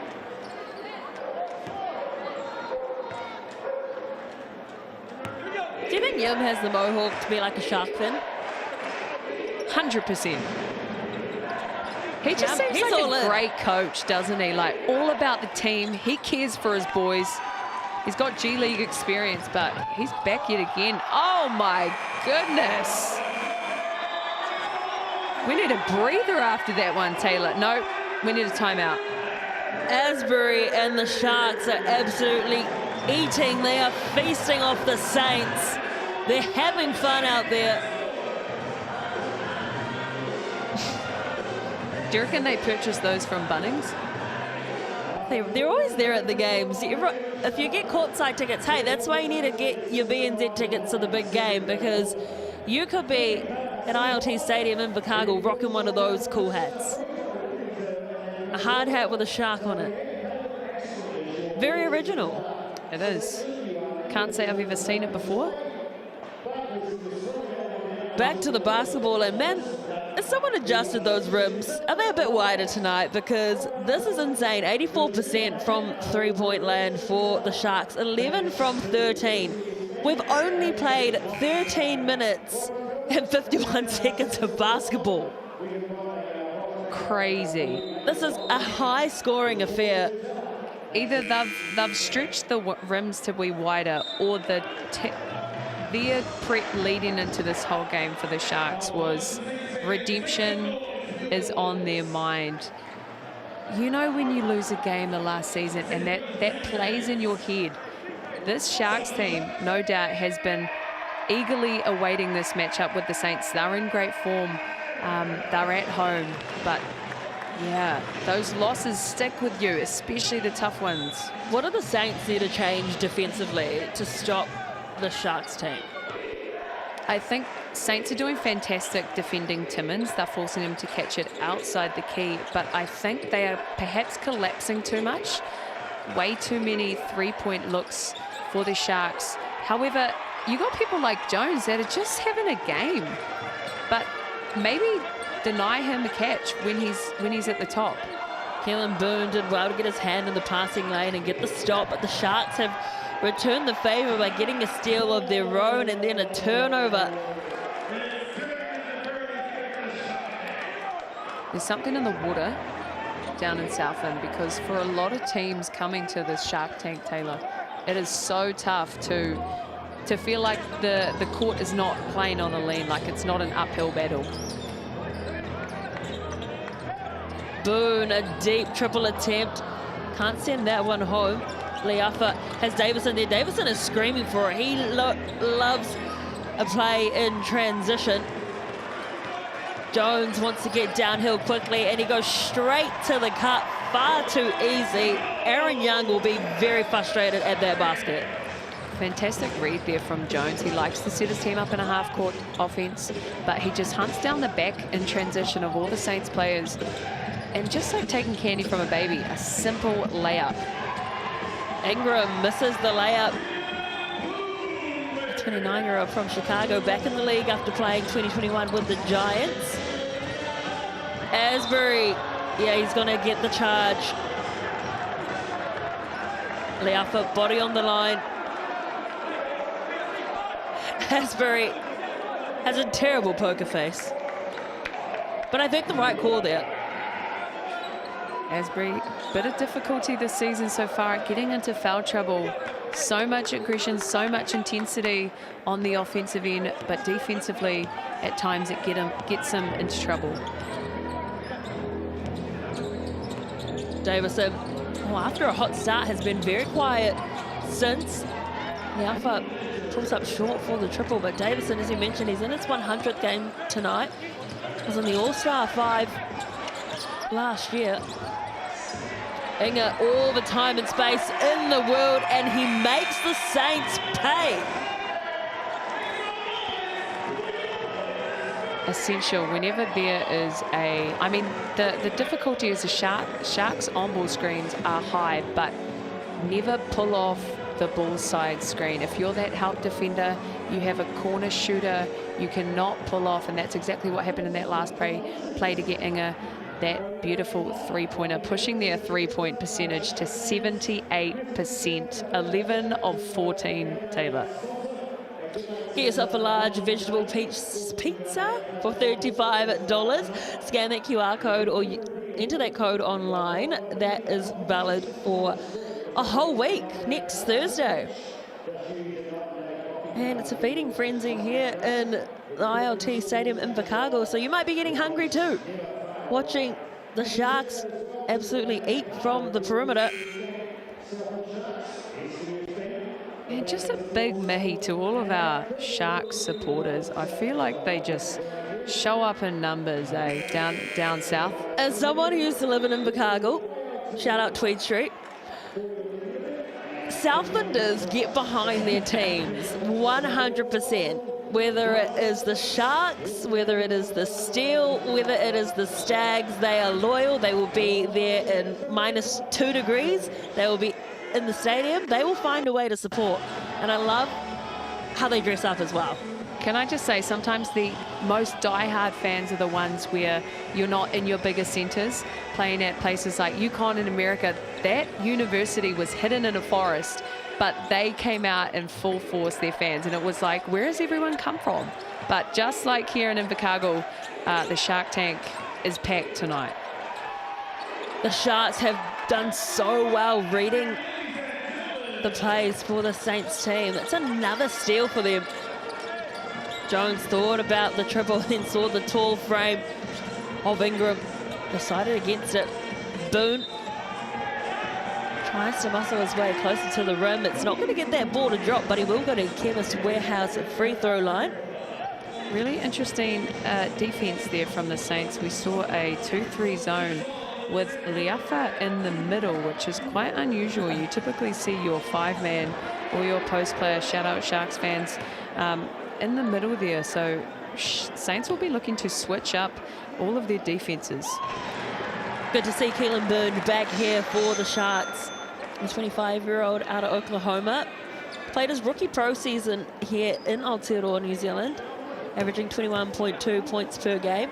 And we laughed when he said he loved Invercargill so much. It was so beautiful. He wants to send his family back here. Well, he meant it because he came back for season number 2. Keelan Boone, glad to have you back here. You must love the cold weather, Taylor. It's the blue cod. It's for sure the seafood. The oysters, the kinners, the mussels. And the people. And the shark hats. Game is starting to get away on the Saints now. They need to make sure they're getting some stops, but equally scoring some points. Pepper on the fly. Dangerous Silky. territory, Taylor. Pepper, leading scorer in the whole league at 27 points a game. That's the last thing the Sharks need. Cooper will be needing to clamp down, making sure they know where he is on the floor. Cooper wants a slice of the 3 cake, and he gets it. That is triple number 13. You heard me right. 13 three-pointers for the Sharks. Lovely baseline cut from Pepper as well, just piling on the points. He's up to 14 now. Yes, Cooper, product of Te Kura Kaupapa Māori or Kaikohe. Awesome to see our Kura Kaupapa kids coming out of those smaller centres representing Te Iwi Māori. Oh my goodness, speaking of representing, Taylor, holy moly, Asbury. Just blew by the defence like they weren't even there. Only had eyes for the rim. The Sharks playing with such freedom. They're playing like they're having fun out there. They look super comfortable, which makes me wonder how intense are their trainings. Timmins for a 3-point attempt. Well, he can't pull his chair up to the triple table just yet, but it's still early on in the night. Kia kahe tama. Davison blocked by the #1 shot blocker in the league, and that is Timmins. And again, Davison struggling. We saw him get off to that good start.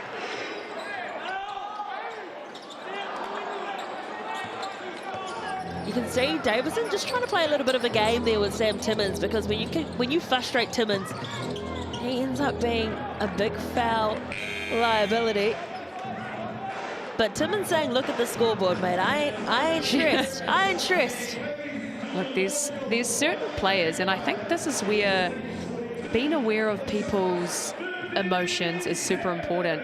Sometimes those vet players, you want to make them mad because then they foul, they get frustrated, they turn on their teammates. And then there's other players who, oh, they're scary. They start hitting everything.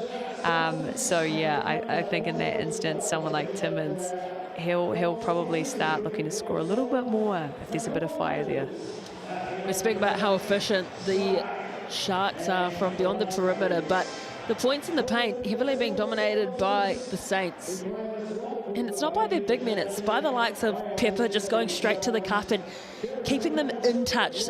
This game is certainly not out of reach, but at the moment they are staring down the jaws of defeat if they continue like this. Rebounds are very even, 18 for the Sharks, 17 for the Saints. And you can be enjoying some Sal's pizza like those men on screen there. I bet they're downing a large veggie pizza. Shout out placemakers. There's the placemakers crew there. Are not mine a 10 purchase. I take it back, Taylor.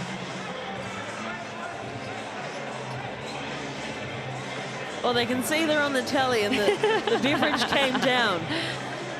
They'll be on time to work tomorrow. Look at that, Invercargill, like. That's crazy good. I love a pun. And but how many teams are you seeing signs being made for the coaches?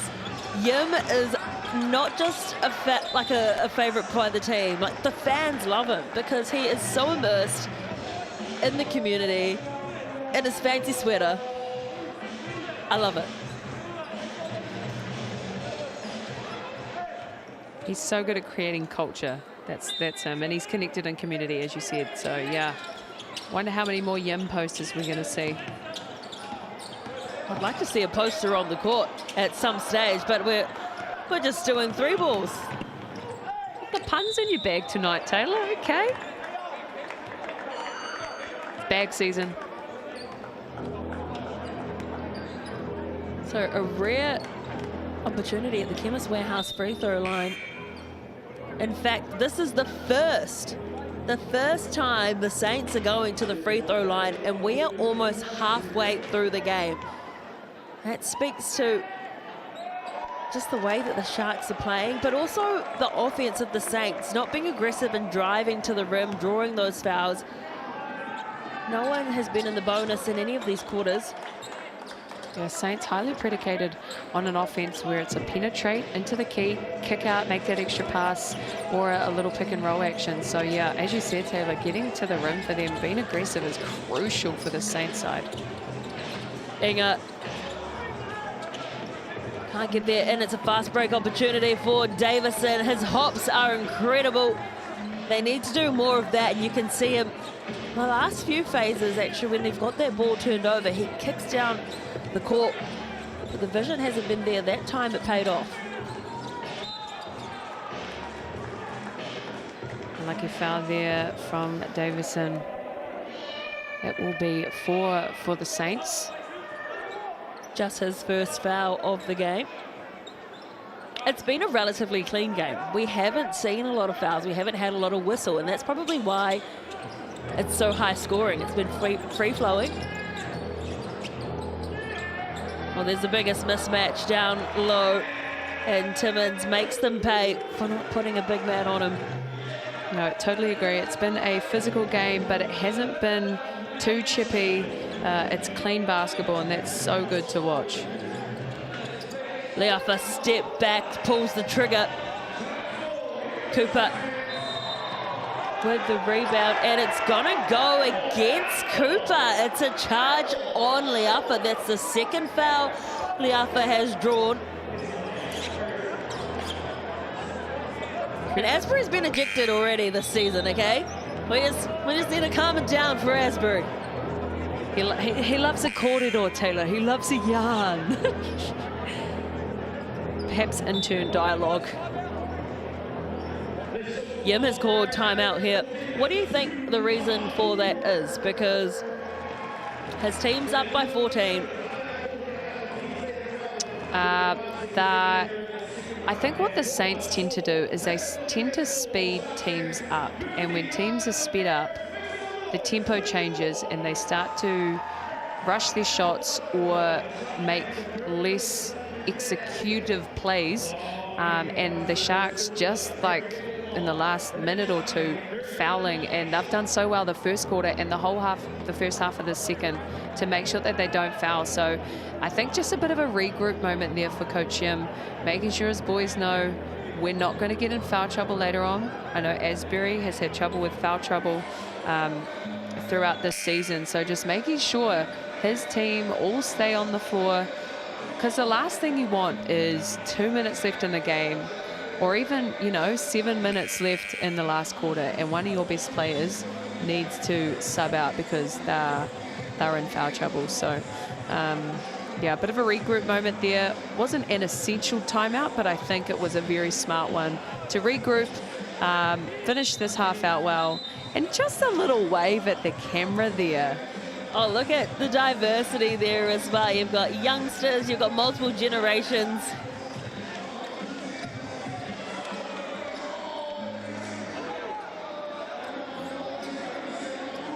I just had a flashback moment, Taylor. You remember lockdown when you couldn't even watch live sport? How good that we can appreciate playing and watching live sport. How can you forget lockdown? It was like banana bread central. Yes. Alf on the shelf, wait, what? Davison with the inbound. They need to get the shot away. 3 seconds left, and it'll be a 3-point play, and that would have been exactly what Aaron Young had ordered. Coach Jim, no doubt, will not be stoked with that. Not only was that a score, but that was a foul late. But the snatchback from the big guy, can we yoink? That was such a good play. Unlucky defense. He tried to stay in his cylinder, but Boone just draws that foul. Alea 35 from 40. 88% from the free throw line. The best free throw shooter for the Wellington Saints. Played 29 games for the Southeast Melbourne Phoenix in the 25-26 NZNBL season.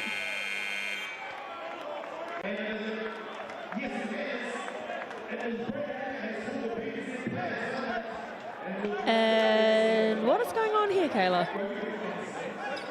My guess is probably as good as yours. I'm guessing there's still some time left on. There's still players on the court. There might be... This might be a BNZ player timeout. Though I didn't see anyone call it yet because everyone's having a corridor and no one's going to the side. Can't say it was very obvious. 0.7 on the clock.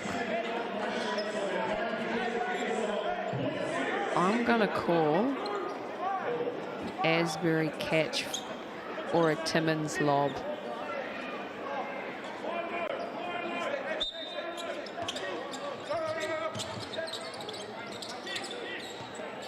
Cooper, catch, shoot. Ooh. Almost there. Up in the air, and 59-47. It is a 12-point lead for the Southland Sharks in the rematch of last year's grand final. Top of the table, Sharks hosting the Wellington Saints, the reigning champions, and it is the Sharks currently ahead. Don't go anywhere. We will dissect all of the first half stats after this. Kia mau tonu mai.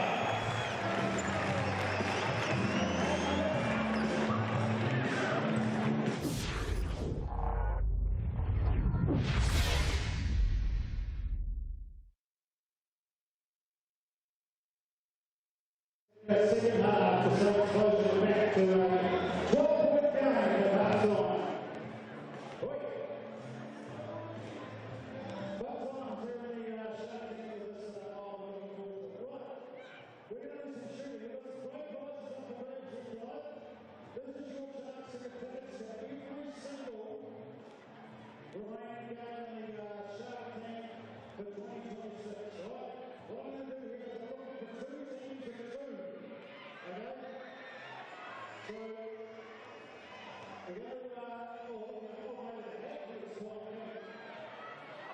If you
Round 7 of the NZNBL is off to a bang. It is the Southland Sharks hosting the Wellington Saints here from ILT Stadium in Invercargill. It might be cold outside, but it is heating up here inside the stadium because the Sharks are shooting the lights out from the perimeter.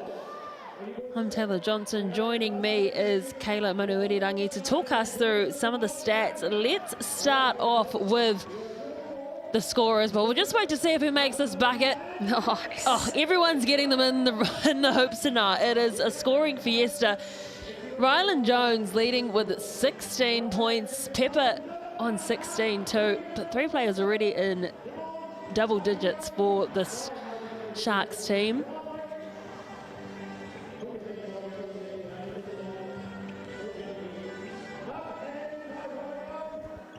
Leafa there leading the rebounds. He's doing a great job facilitating and getting those boards. Inga Timmins quiet on the rebounds. Saints doing a great defensive assignment, making sure that they're boxing him, always on high alert with Timmins, leading rebounder of the league, just over 11 rebounds per game. So they're doing a great job on Timmins. And then Leafa again, unable to drain heaps of threes this game, but still finding ways to help his team. 6 assists there. Asbury, 4. Timmins doing well there as well on the blocks. And Hunt being a great addition for this side when he jumps on. 6th man, as you mentioned, Tall Black coming off the bench as a 6th man. That means you've got depth. He's doing a great job in that pick and roll action. And Jones, absolute standout for this game. He has been dangerous from behind the arc. 3 steals as well. Sharks on the stats, they are shooting 68% from the 3-point line, 13 of 9. They absolutely lit it up. Bit of a quiet second half there in the second quarter, but the Saints just struggling a bit from beyond the arc. But the Sharks have been very dominant in this game so far, Taylor. Very high scoring. Yeah, Rylan Jones 4 from 5 from 3-point. Braden Inger 4 from 6. Asbury 2 from 2. Takaha Cooper 2 from 3. Sam Timmins the only scorer not to register, sorry, only starter not to register a triple, but I'm sure he'll want to change that. The biggest lead of the night has been 17, but it's cut back down to 12. So it is the Southland Sharks leading the Wellington Saints. Can the Saints pull off a comeback in the third, or will the Sharks storm home? Find out after this.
No mai hoki mau, welcome back to ILT Stadium in Invercargill. 59-47, the Sharks leading the Saints, and the Sharks fans never disappoint.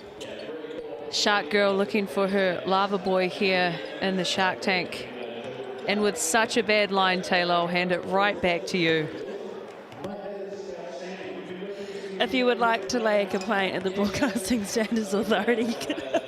I already know my partner will like, why? Why did she say that? Hey, the lava boys right now are the Southland Sharks, because they're hot and they're in the lava color. Sharks have been so good this whole season, continuing that momentum into this game. They just started so strong. Saints were with them, but the continual three-point shooting percentage is still unreal, 68%. Typically, you know, pro-level, high-level basketball, 40% from a three-point line for a whole team is pretty good. So for 68%, just speaks to the Sharks. They're actually just getting really open looks. They're penetrating in, drawing the defense, kicking out to their open shooters. Ingham, fantastic, 4 of 6 from the 3, and Jones 5 of 6 from the 3. He's dangerous though. He creates the shots and he also finds others. So Saints will be looking to clamp down. No easy threes for the side and continue their tenacious defense on Timmins, as that Magnum also looks quite tenacious.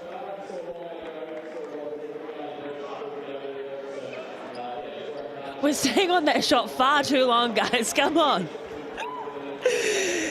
I also want to commend the Sharks and their defense, because you look at someone like Leafa and Ingram, both sitting on 4 and 2 respectively, and those guys are good scorers. So a lot has been said about their offense and how well they're shooting, but defensively, the Sharks are shutting down the Saints team. Defense will be the difference for this game, absolutely. Saints, they play very aggressive on any ball screens. They're climbing over. Their thing will be that they're strong side defender and even weak side defender, if it's communicated, they don't pull off those 3-point shooters. I think it's just been on high alert where they are on the perimeter. And then for the Shark side, a few fouls at the end of that second quarter, so they'll need to remain disciplined. They're a disciplined team, they execute, and that's what they'll need to do as we roll into the second half of what has been such an exciting game. You know it's serious when Davison's hair comes out. We're no longer in the ponytail. The cornrows are out. Man, street baller now. Pepper doesn't get the ball to drop, but he will go to the Chemist Warehouse free throw line. And what do you think the key messages were for Aaron Young and the Wellington Saints? Continue owning the key. I think they're doing a great job keeping Timmins outside, but I think on the offensive end, they need to be aggressive. Drawing fouls, the Sharks then play a little bit more timid on the back foot. If they can get the Shark side into foul trouble, that's a good strategy for the Saints side.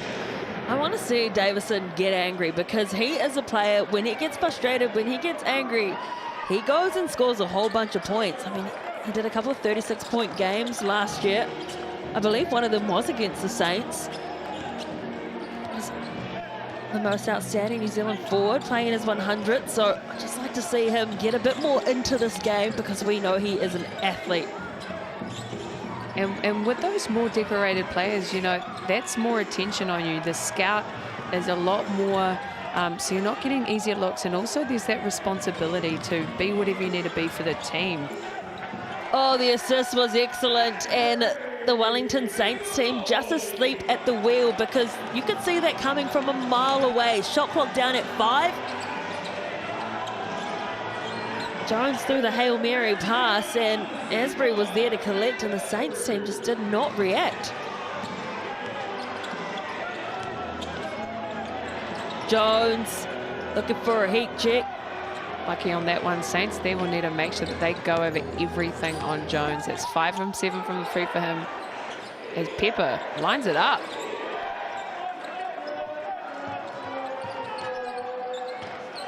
Jones takes his time getting the ball down. Timmins has a layer on him, gets it to Inga. Bit static on offense here for the Sharks. We've usually seen a bit more movement. The zone working well, but then just getting around was Timmins, but couldn't finish underneath the rim. Opportunity here. And what the Euro step. That was textbook from Ingram. Timmins getting a sneaky back screen on him as he's coming down on D. Difference is 10. Saints want to get a stop here and bring the deficit to single digits. Timmins loses the handles. Here we go. The Saints coming back. Pepper to the cup. Felt like a huge momentum shift, actually. This Shark side looking a bit more rushed. Unusual turnover there from Cooper. The Saints applying a lot of pressure. And Pepper Can I just say, that is the quietest 20 points. I think he's just chipping away, but doing so much for his team. Is a bit of a lazy play there from Davison. Yeah, I thought that Timmins had... Oh, my gosh. He is having a game, Inga. 15 points for the big man. The thing I like about Inga is he's so steady, like his emotions are never too high, never too low, always so composed. Jones goes round and round in circles. Eventually, ball goes to Cooper. Timmins having a battle down low with Alair. Alair winning that battle too. That's good defense from Alair, not giving up. Pepper wants to go quickly straight to the layup, and Pepper now up to 22 points. And as you say, doing it very humbly, very quietly. Tahua Tera Reikuru, beautiful layup there for Pepper. Yeah, his maturity, his vet experience is just coming through. As it feels like, yeah, the tides are turning actually a bit. Much needed baseline cut from Asbury just to get another bucket on the board, because the Saints are starting to come back.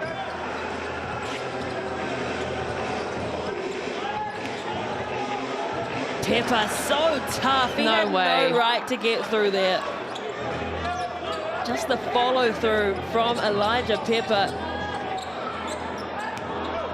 Wayward shot there. Here goes Carlin Davison. Jones isn't going to draw that charging foul. Young Robertson onto the court in his rookie season. All a little bit disjointed here on offense for the Saints. And Alair says, I got us. Let me put us back on track with a 3-ball. Just like that, 6 points in it. The Sharks just a bit complacent, letting the Saints side get right back into it. But sometimes that's a disadvantage of getting up so early and being on such a roll. You feel a bit comfortable. Just playing a little bit more aggressively too. Making the Sharks fight for everything. Timmins absolutely harassed by Alair Pepper. Yeah, Alair doing such a fantastic job on Timmins. I've been so impressed with his defense as Jones, as he does. He's so dangerous in transition, getting to the glass before the defense even sets up. Just going coast to coast. Threading his way through Alair over the top. No white jerseys crashing the board. It was an easy rebound for the Sharks team, and the Saints actually are the #1 rebounding team in the league.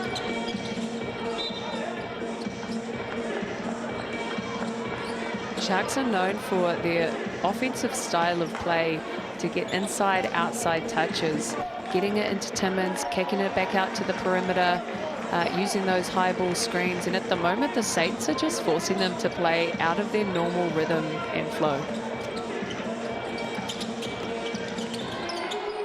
Boone. Well, that one didn't have enough weapons on it, but he gets a refund, and it was a lovely athletic rebound coming in from Cooper. No, in fact, it was Ledger. My, oh my, the Southland Sharks absolutely eating from deep.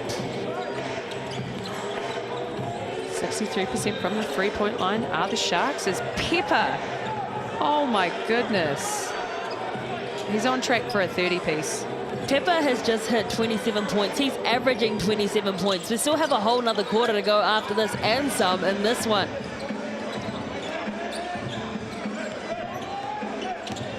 But really having to do it all at the moment is Pepper, because the next highest scorers are Davison and Alair, both on 11 as they get another O board. Ledger in prime position for the rebound, but it ricochets off the back. Hunt back onto the floor too. Jones gets his hand in the way.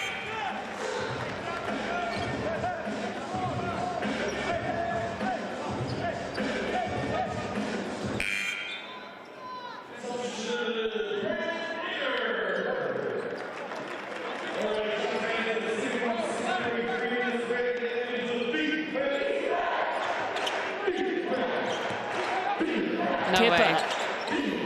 short on the 3 attempt. Bounce pass, and that is a beautiful feed to Ledger. Timeout is called by Aaron Young. He has seen enough. It's back to a 10-point game. They did have it down to 6. The Sharks team currently keeping the Saints at bay. Basketball is such a game of momentum. If the other team scores, you need a score. Okay, if the other team scores, try and get a stop, back and forth. And for a bit there, the Saints were getting a score, a stop, a score, a stop. And, you know, the reality of having, you know, the top of the league team of the Sharks, they go on their quiet spells and then they just have so much depth that they just find ways to push that lead back out again. But Pepper, 27 points. Asbury leading on the side of the Sharks with 20 rebounds. Leafa leading all with 8, which is really great to see. Leafa a guard. So I think it just speaks to the defensive focus and offensive focus of rebounds that Coach Young has for this team. He's communicating rebounds are everyone's responsibility. And as you mentioned, Taylor, they are leading the league in rebound are the Saints. But although the three-point shooting has kind of slowed down from the Sharks side, that's still at 60%.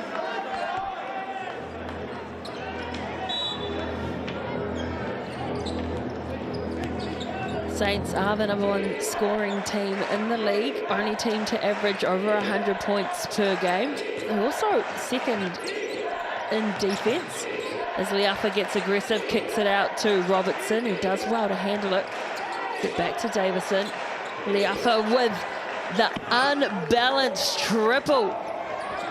Leafa's been quiet this season from behind the 3, but for anyone in Aotearoa that knows the name, knows that he is an absolute weapon from behind the arc. So there'll be a good confidence boost for him seeing the ball go through the rim. Asbury can't get that one to fall either, so the three-pointers not dropping as fluidly as they did in the first. Leafa looking for back-to-back. Can't do it. Getting in a tangle was Cooper and Ingram, and Ingram comes up trumps.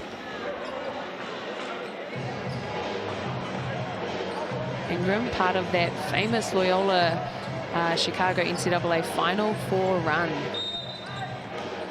Ingram only at 4 points at the moment. He's had 3 games where he scored over 20.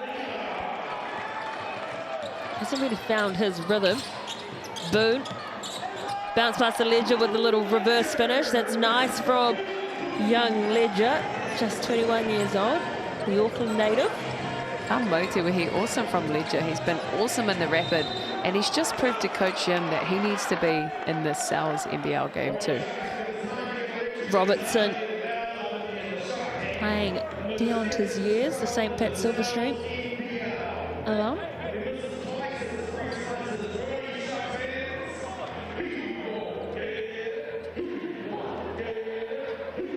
Played in that New Zealand under-18 select team that just got back from Germany, and last year part of the New Zealand 17 team that won gold at the Oceania Cup in Samoa. Beautiful country, by the way, if you've never been. I recommend heading over.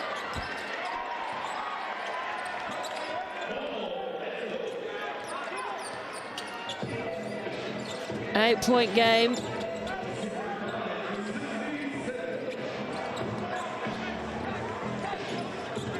Davison getting around and getting tangled as well. The call is going to go against Boone. He's asking for a travel. It'll be 4 fouls for the Sharks. 1 more and Saints are in the bonus.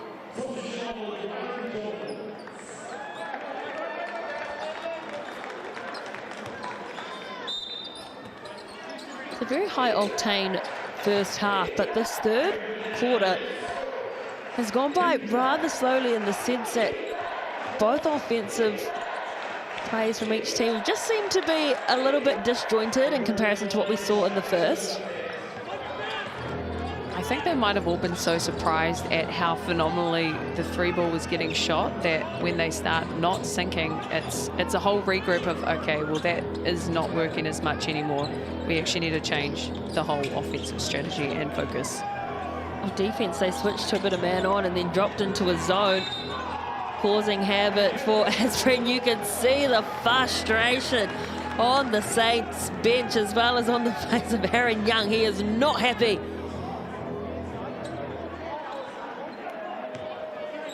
Thought defensively they had an outstanding set, and it was just that one error there.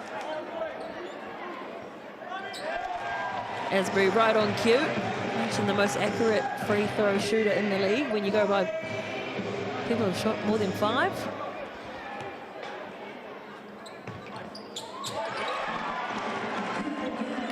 $22 points now for Asbury. Is that his average? Average is 21.4.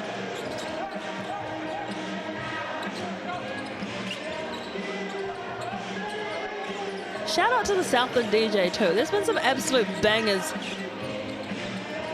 Hard out. I heard some Michael before, so I'm on. And Liafa just needed some confidence in that last one, and that's a scary place for the Sharks if Liafa's heating up.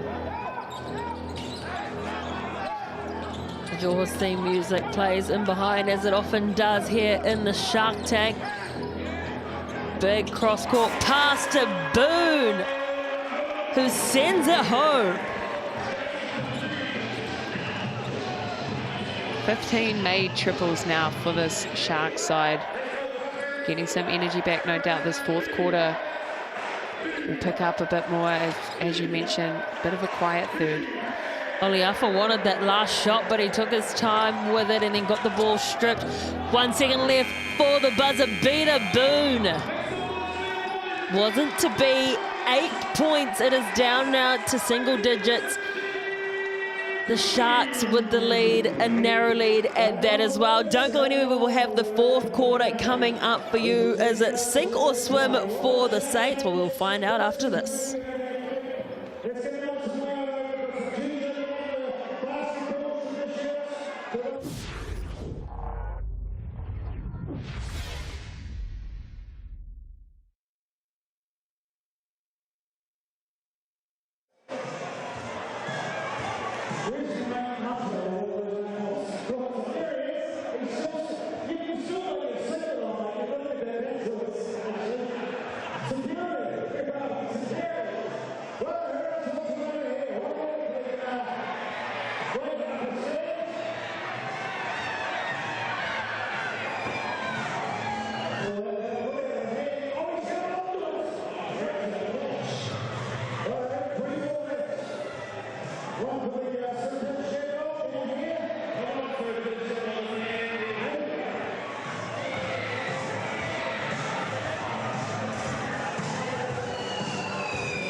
Will the Sharks taste sweet revenge over the Saints?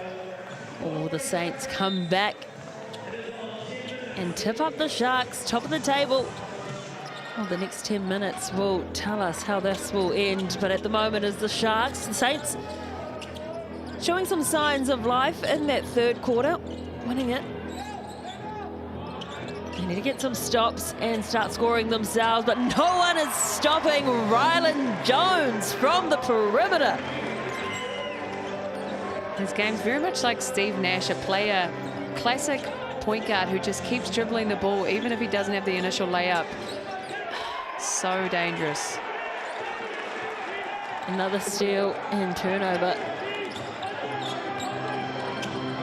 Jones waiting for the cavalry to arrive, wants to go the long way. Davison almost got a hand to it, bounce passes Timmins, back out to Boone. The ball movement is good from the Sharks. Just not the final touch on the shot. Nice possession there, extra pass from Timmins. He's been struggling under the basket, so he knows if I can't score, I'll at least set my teammate up. Liafa trying to claw his team back into this, and that one was well short. He's pleading with the match official for a whistle. Felt that he was bumped from behind.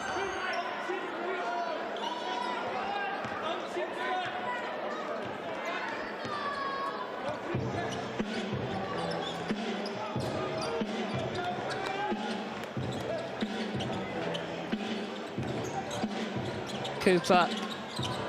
Good steal there from Liafa. Now they need to finish. Davison slams it down and not down the rim. Hits the backboard. Liafa's like, dang, I should have taken a layup. And the block as well from Timmins to add insult to injury. The crowd loved that block, Taylor. That has been the story of the offense, unfortunately, for the Saints. They're getting themselves in good opportunities, but just cannot finish. Jones was going to do it to them, didn't quite get there. Pepper on 27 points. Gets around Jones. That is a tough finish from Pepper. He flexes on them too because he has taken the Saints team and put them on his back. He has been the only scorer for a long time. Davison and Elias still stuck on 11 points. Pepper out now on 29. Timmins is fouled. He'll go to the Chemist Warehouse free throw line. Saints have done an excellent job defensively on Timmins, making it so hard for him to catch inside.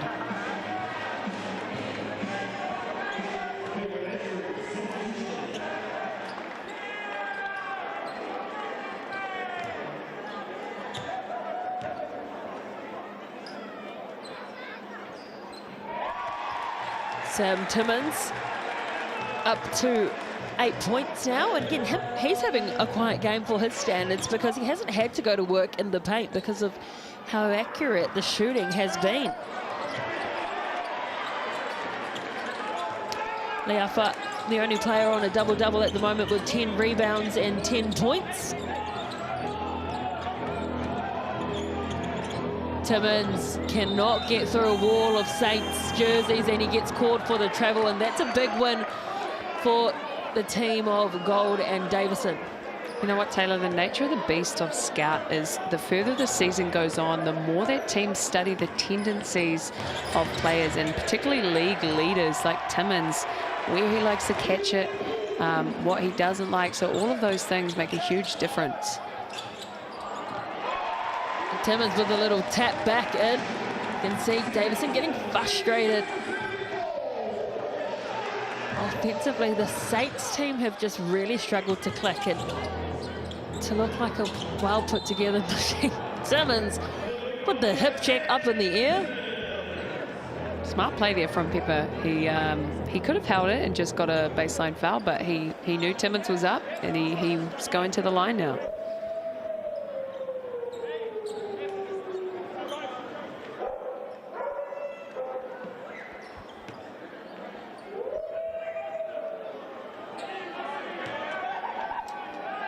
Pepper played those last 2 seasons of the ANBL with the Wildcats, of course, along with coach Aaron Young. Played all 37 games, averaged 10.5 points per game, and so obviously he's picked up a lot of workload here in this league.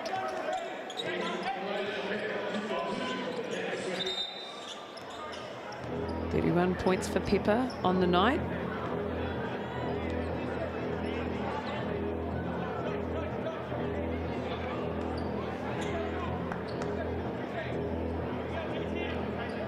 For a game that started off so high tempo, it has been very stop-start in the third and the beginning of this fourth. Deep 2 from Inga, won't drop. And interestingly enough, the fouls as well have increased when there's a bit more of that that stop-start, like sticky basketball.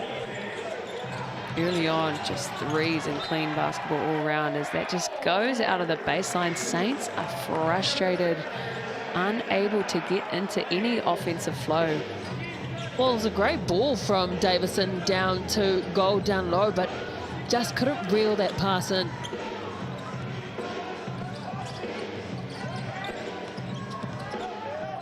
Asbury.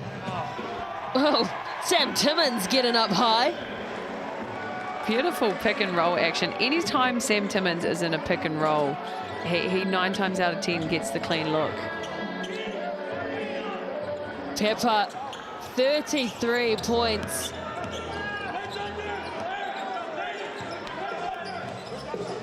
It's the fluoro pinks, Taylor. He really is doing it all scoring-wise for the Saints team.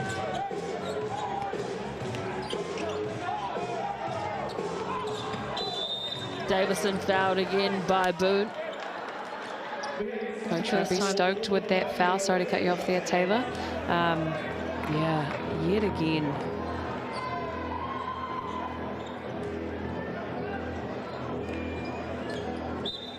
This is only a 9-point game. It is still very close. Anything can happen. But at present, it has just been the Sharks in the lead. The Saints have not been able to claw themselves back into the lead and just waiting on the shot clock.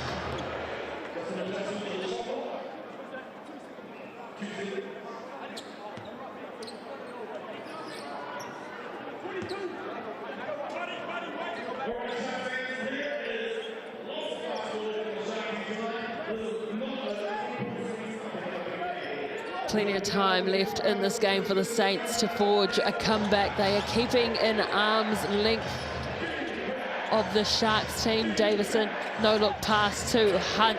Hunt set the screen beautifully. Asbury brought it hook, line and sinker. Timmins got a hand to it. Shot clock again, just playing up.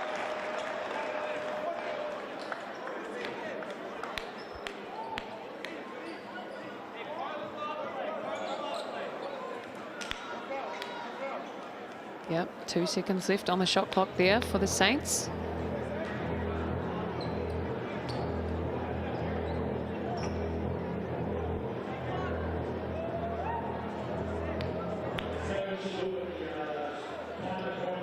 Pepper really leading all scoring for the Saints side. They'll need to have a few other players contributing to that score count.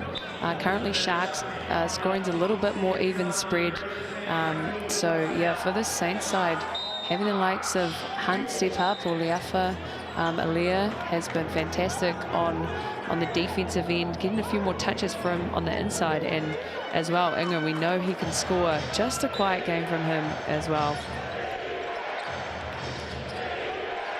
Need to get that shot up.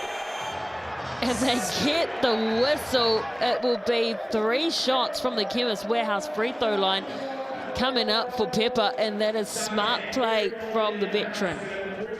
IQ, absolute IQ. That's the last thing you want as a coach, to foul with just 1 second on the clock there. But Pepper, he knew they were going to reach, and he will go to the line for 3 shots.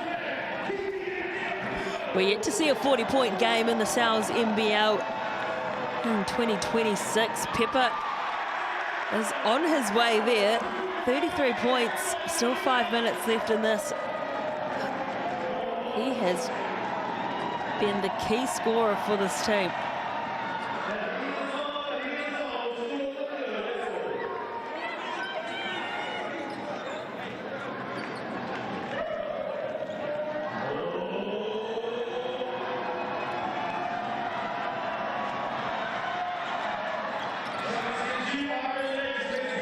Point game, Davison being aggressive. No foul. Crowd not happy about it. Full court pressure being applied here for the first time in this game because the Saints know the clock is winding down. Saints a fantastic side at forcing turnovers. Carlin Davison, Isaiah Liafa.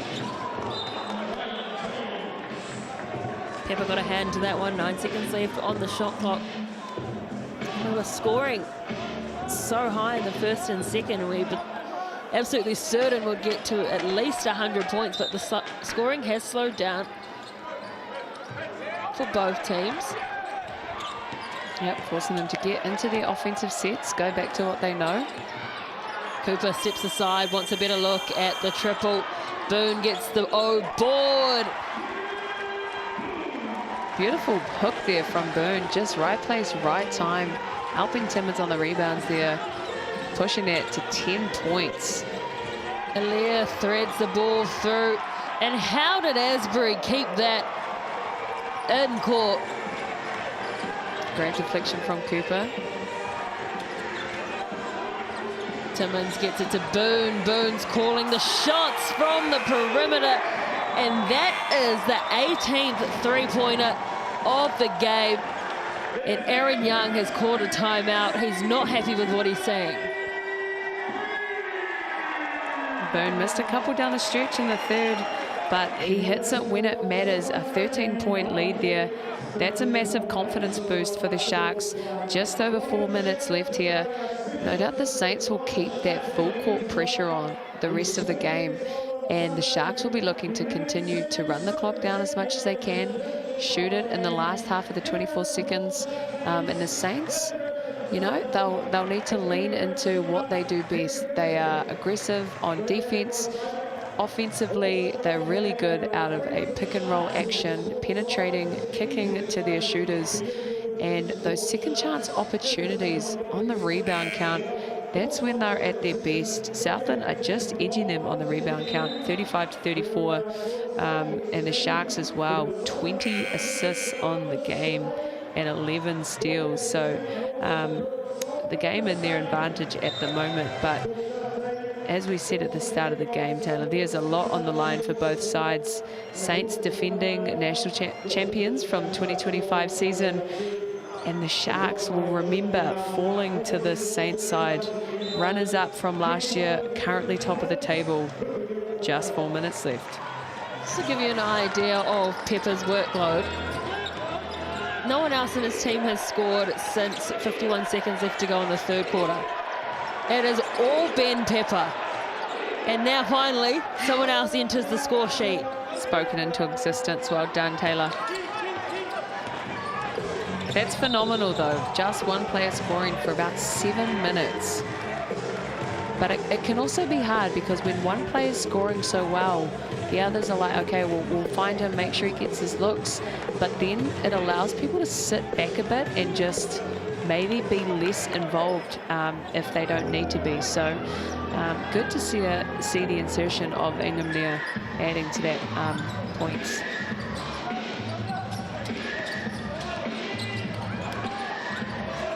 Jones, oh my goodness, Jones is shooting the lights out in Invercargill. Absolute no-no, Taylor, going under screens on Jones. He's been dangerous, but also speaking of dangerous, Elijah Pepper, 37 points. He's one of those players, the game just looks effortless and so easy for him. And something I like about him as well is how composed he always is. He never looks too overwhelmed for games. He's always very level-headed, which is crucial for a leader of any team.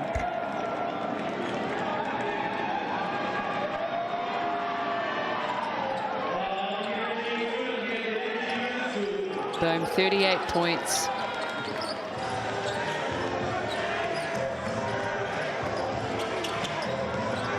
Really has been the difference is the accuracy from the three-point line.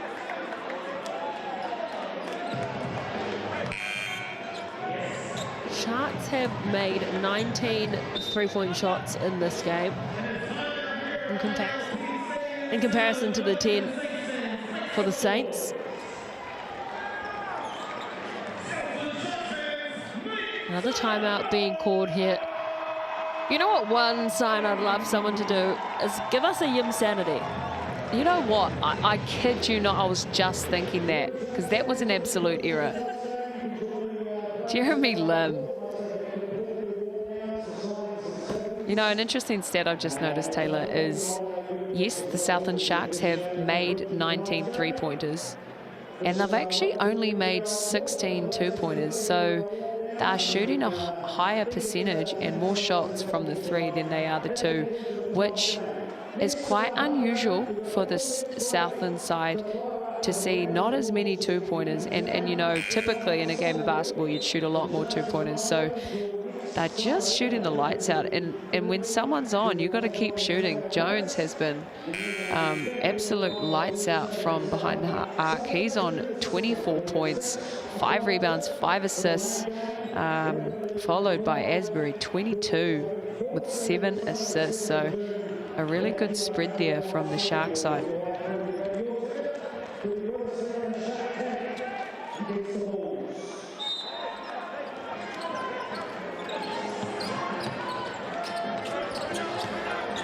Just over 3 minutes left to play in this game. Asbury sinks the 2-point shot, and that's a big hit.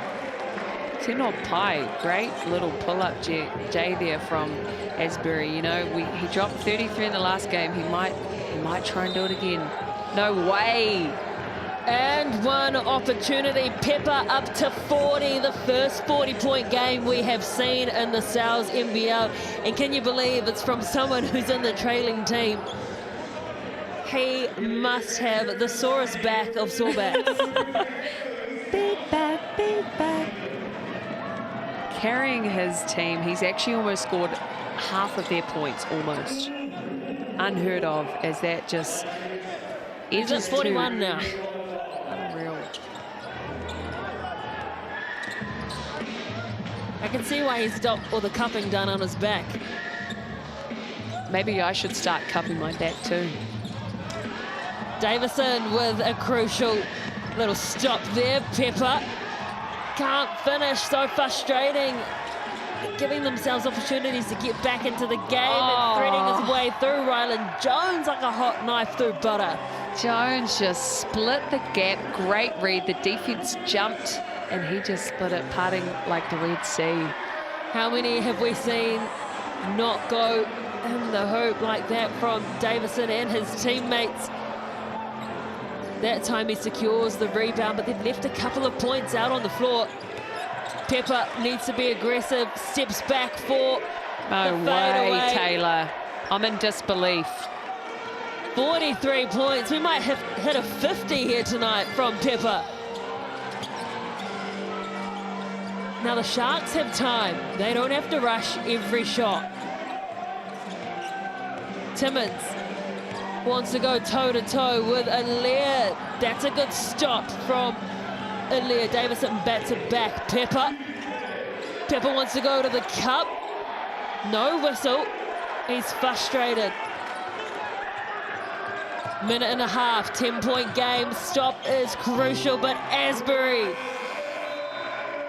gets a vital 2-point shot up. Just too many moving pieces in the Shark side.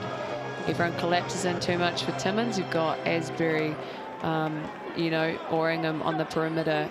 You don't get back in transition. You've got Jones hunting down the backs of the players, getting to the rim. You've got Timmins inside. They just have so many pieces. And honestly, I think a lot of it comes back to the chemistry that they have off the court of this team. They know each other. This is something that a lot of players have spoken about in pre-game interviews, is the chemistry that they have and the culture that's built. We do see a lot of imports returning to this Southland Shark side, so just speaks to the culture that they've created there, as balloons are highly sought after. He doesn't want to go home and he doesn't want to give up the balloons, this kid, but yeah, who wouldn't?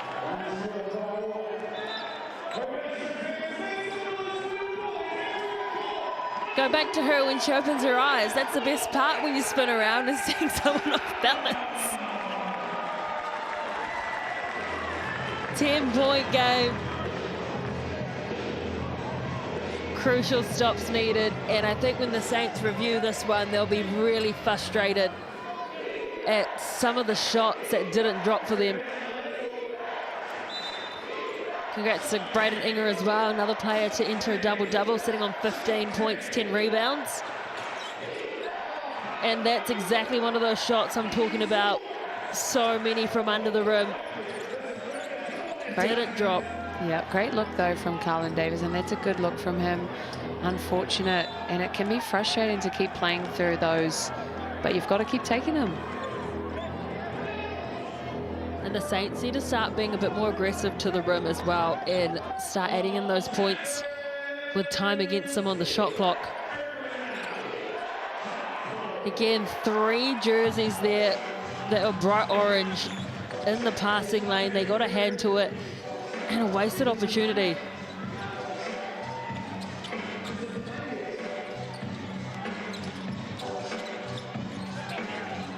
Sharks just using as much time as they can on the clock. Boone can't convert. Leafel trying to edge back now.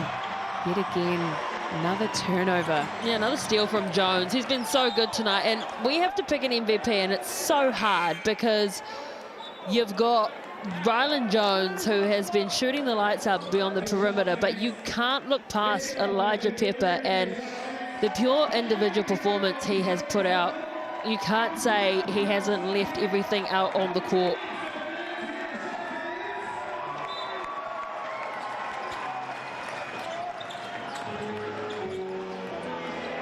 Timmins, little nonchalant backwards layup, if you call it that.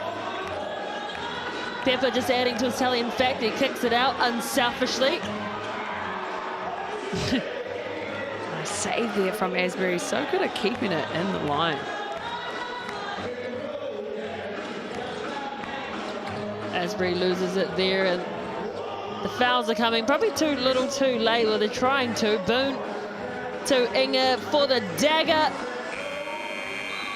Well, they can't rub salt in the wounds, and they didn't win the grand final last year, but this will make it feel a little better. They get their revenge at home at ILT Stadium, Southland. The Sharks hold their place as top of the table. A strong win over the Wellington Saints, the reigning champions, 104 points to 90. It was an interesting game. The first half was high tempo, it was lights out, and then the second half faded away. The Saints, they started to find their rhythm. Elijah Pepper stood up, but the Sharks, they're just a well-drilled machine. And teamwork does make the dream work down here in Invercargill. Sharks just looking like such a formidable force to start round 7 off. They are dangerous as well. Elijah Pepper, MVP of this game. He was phenomenal. 43 points, absolutely carrying his team. And you can see by the sweat that he has left it out on the floor. So tough when you come away with a loss like this one, but have such a great individual performance. So Saints will be wanting to regroup after this one on the road, and the Sharks will want to regroup as well. No doubt they will go back to the drawing board. They'll see what they did well. Great first half from them, but a really quiet third. So down the stretch in postseason, they'll want to make sure that they play 4 quarters of the game. Pepper, 43 points, but Asbury and Jones, 26 points. What a huge scoring effort from them as well. These steals and turnovers. And Inger was so good from beyond the arc, such a steady presence. Timmins, more of a quiet game from him. But as you can see, 5 players up in double figures. Rebounding, Leafel, fantastic. We've got a guard, 10 rebounds for him, and Inger, 11. Asbury, Timmins, a bit quiet there for Timmins with the 5. But they were very much on high alert to keep him out of the key. Leafel again, almost a double-double, assists and rebounds. Asbury with 7, Timmins with 5, Jones and Boone. And then blocks, we have Timmins, no surprises there. averaging around three blocks a game for him. And Boone as well, getting a little two-piece there. And steals. Jones, such a good effort. He had a stellar of a game. Had it not been for Peppers, 43 points.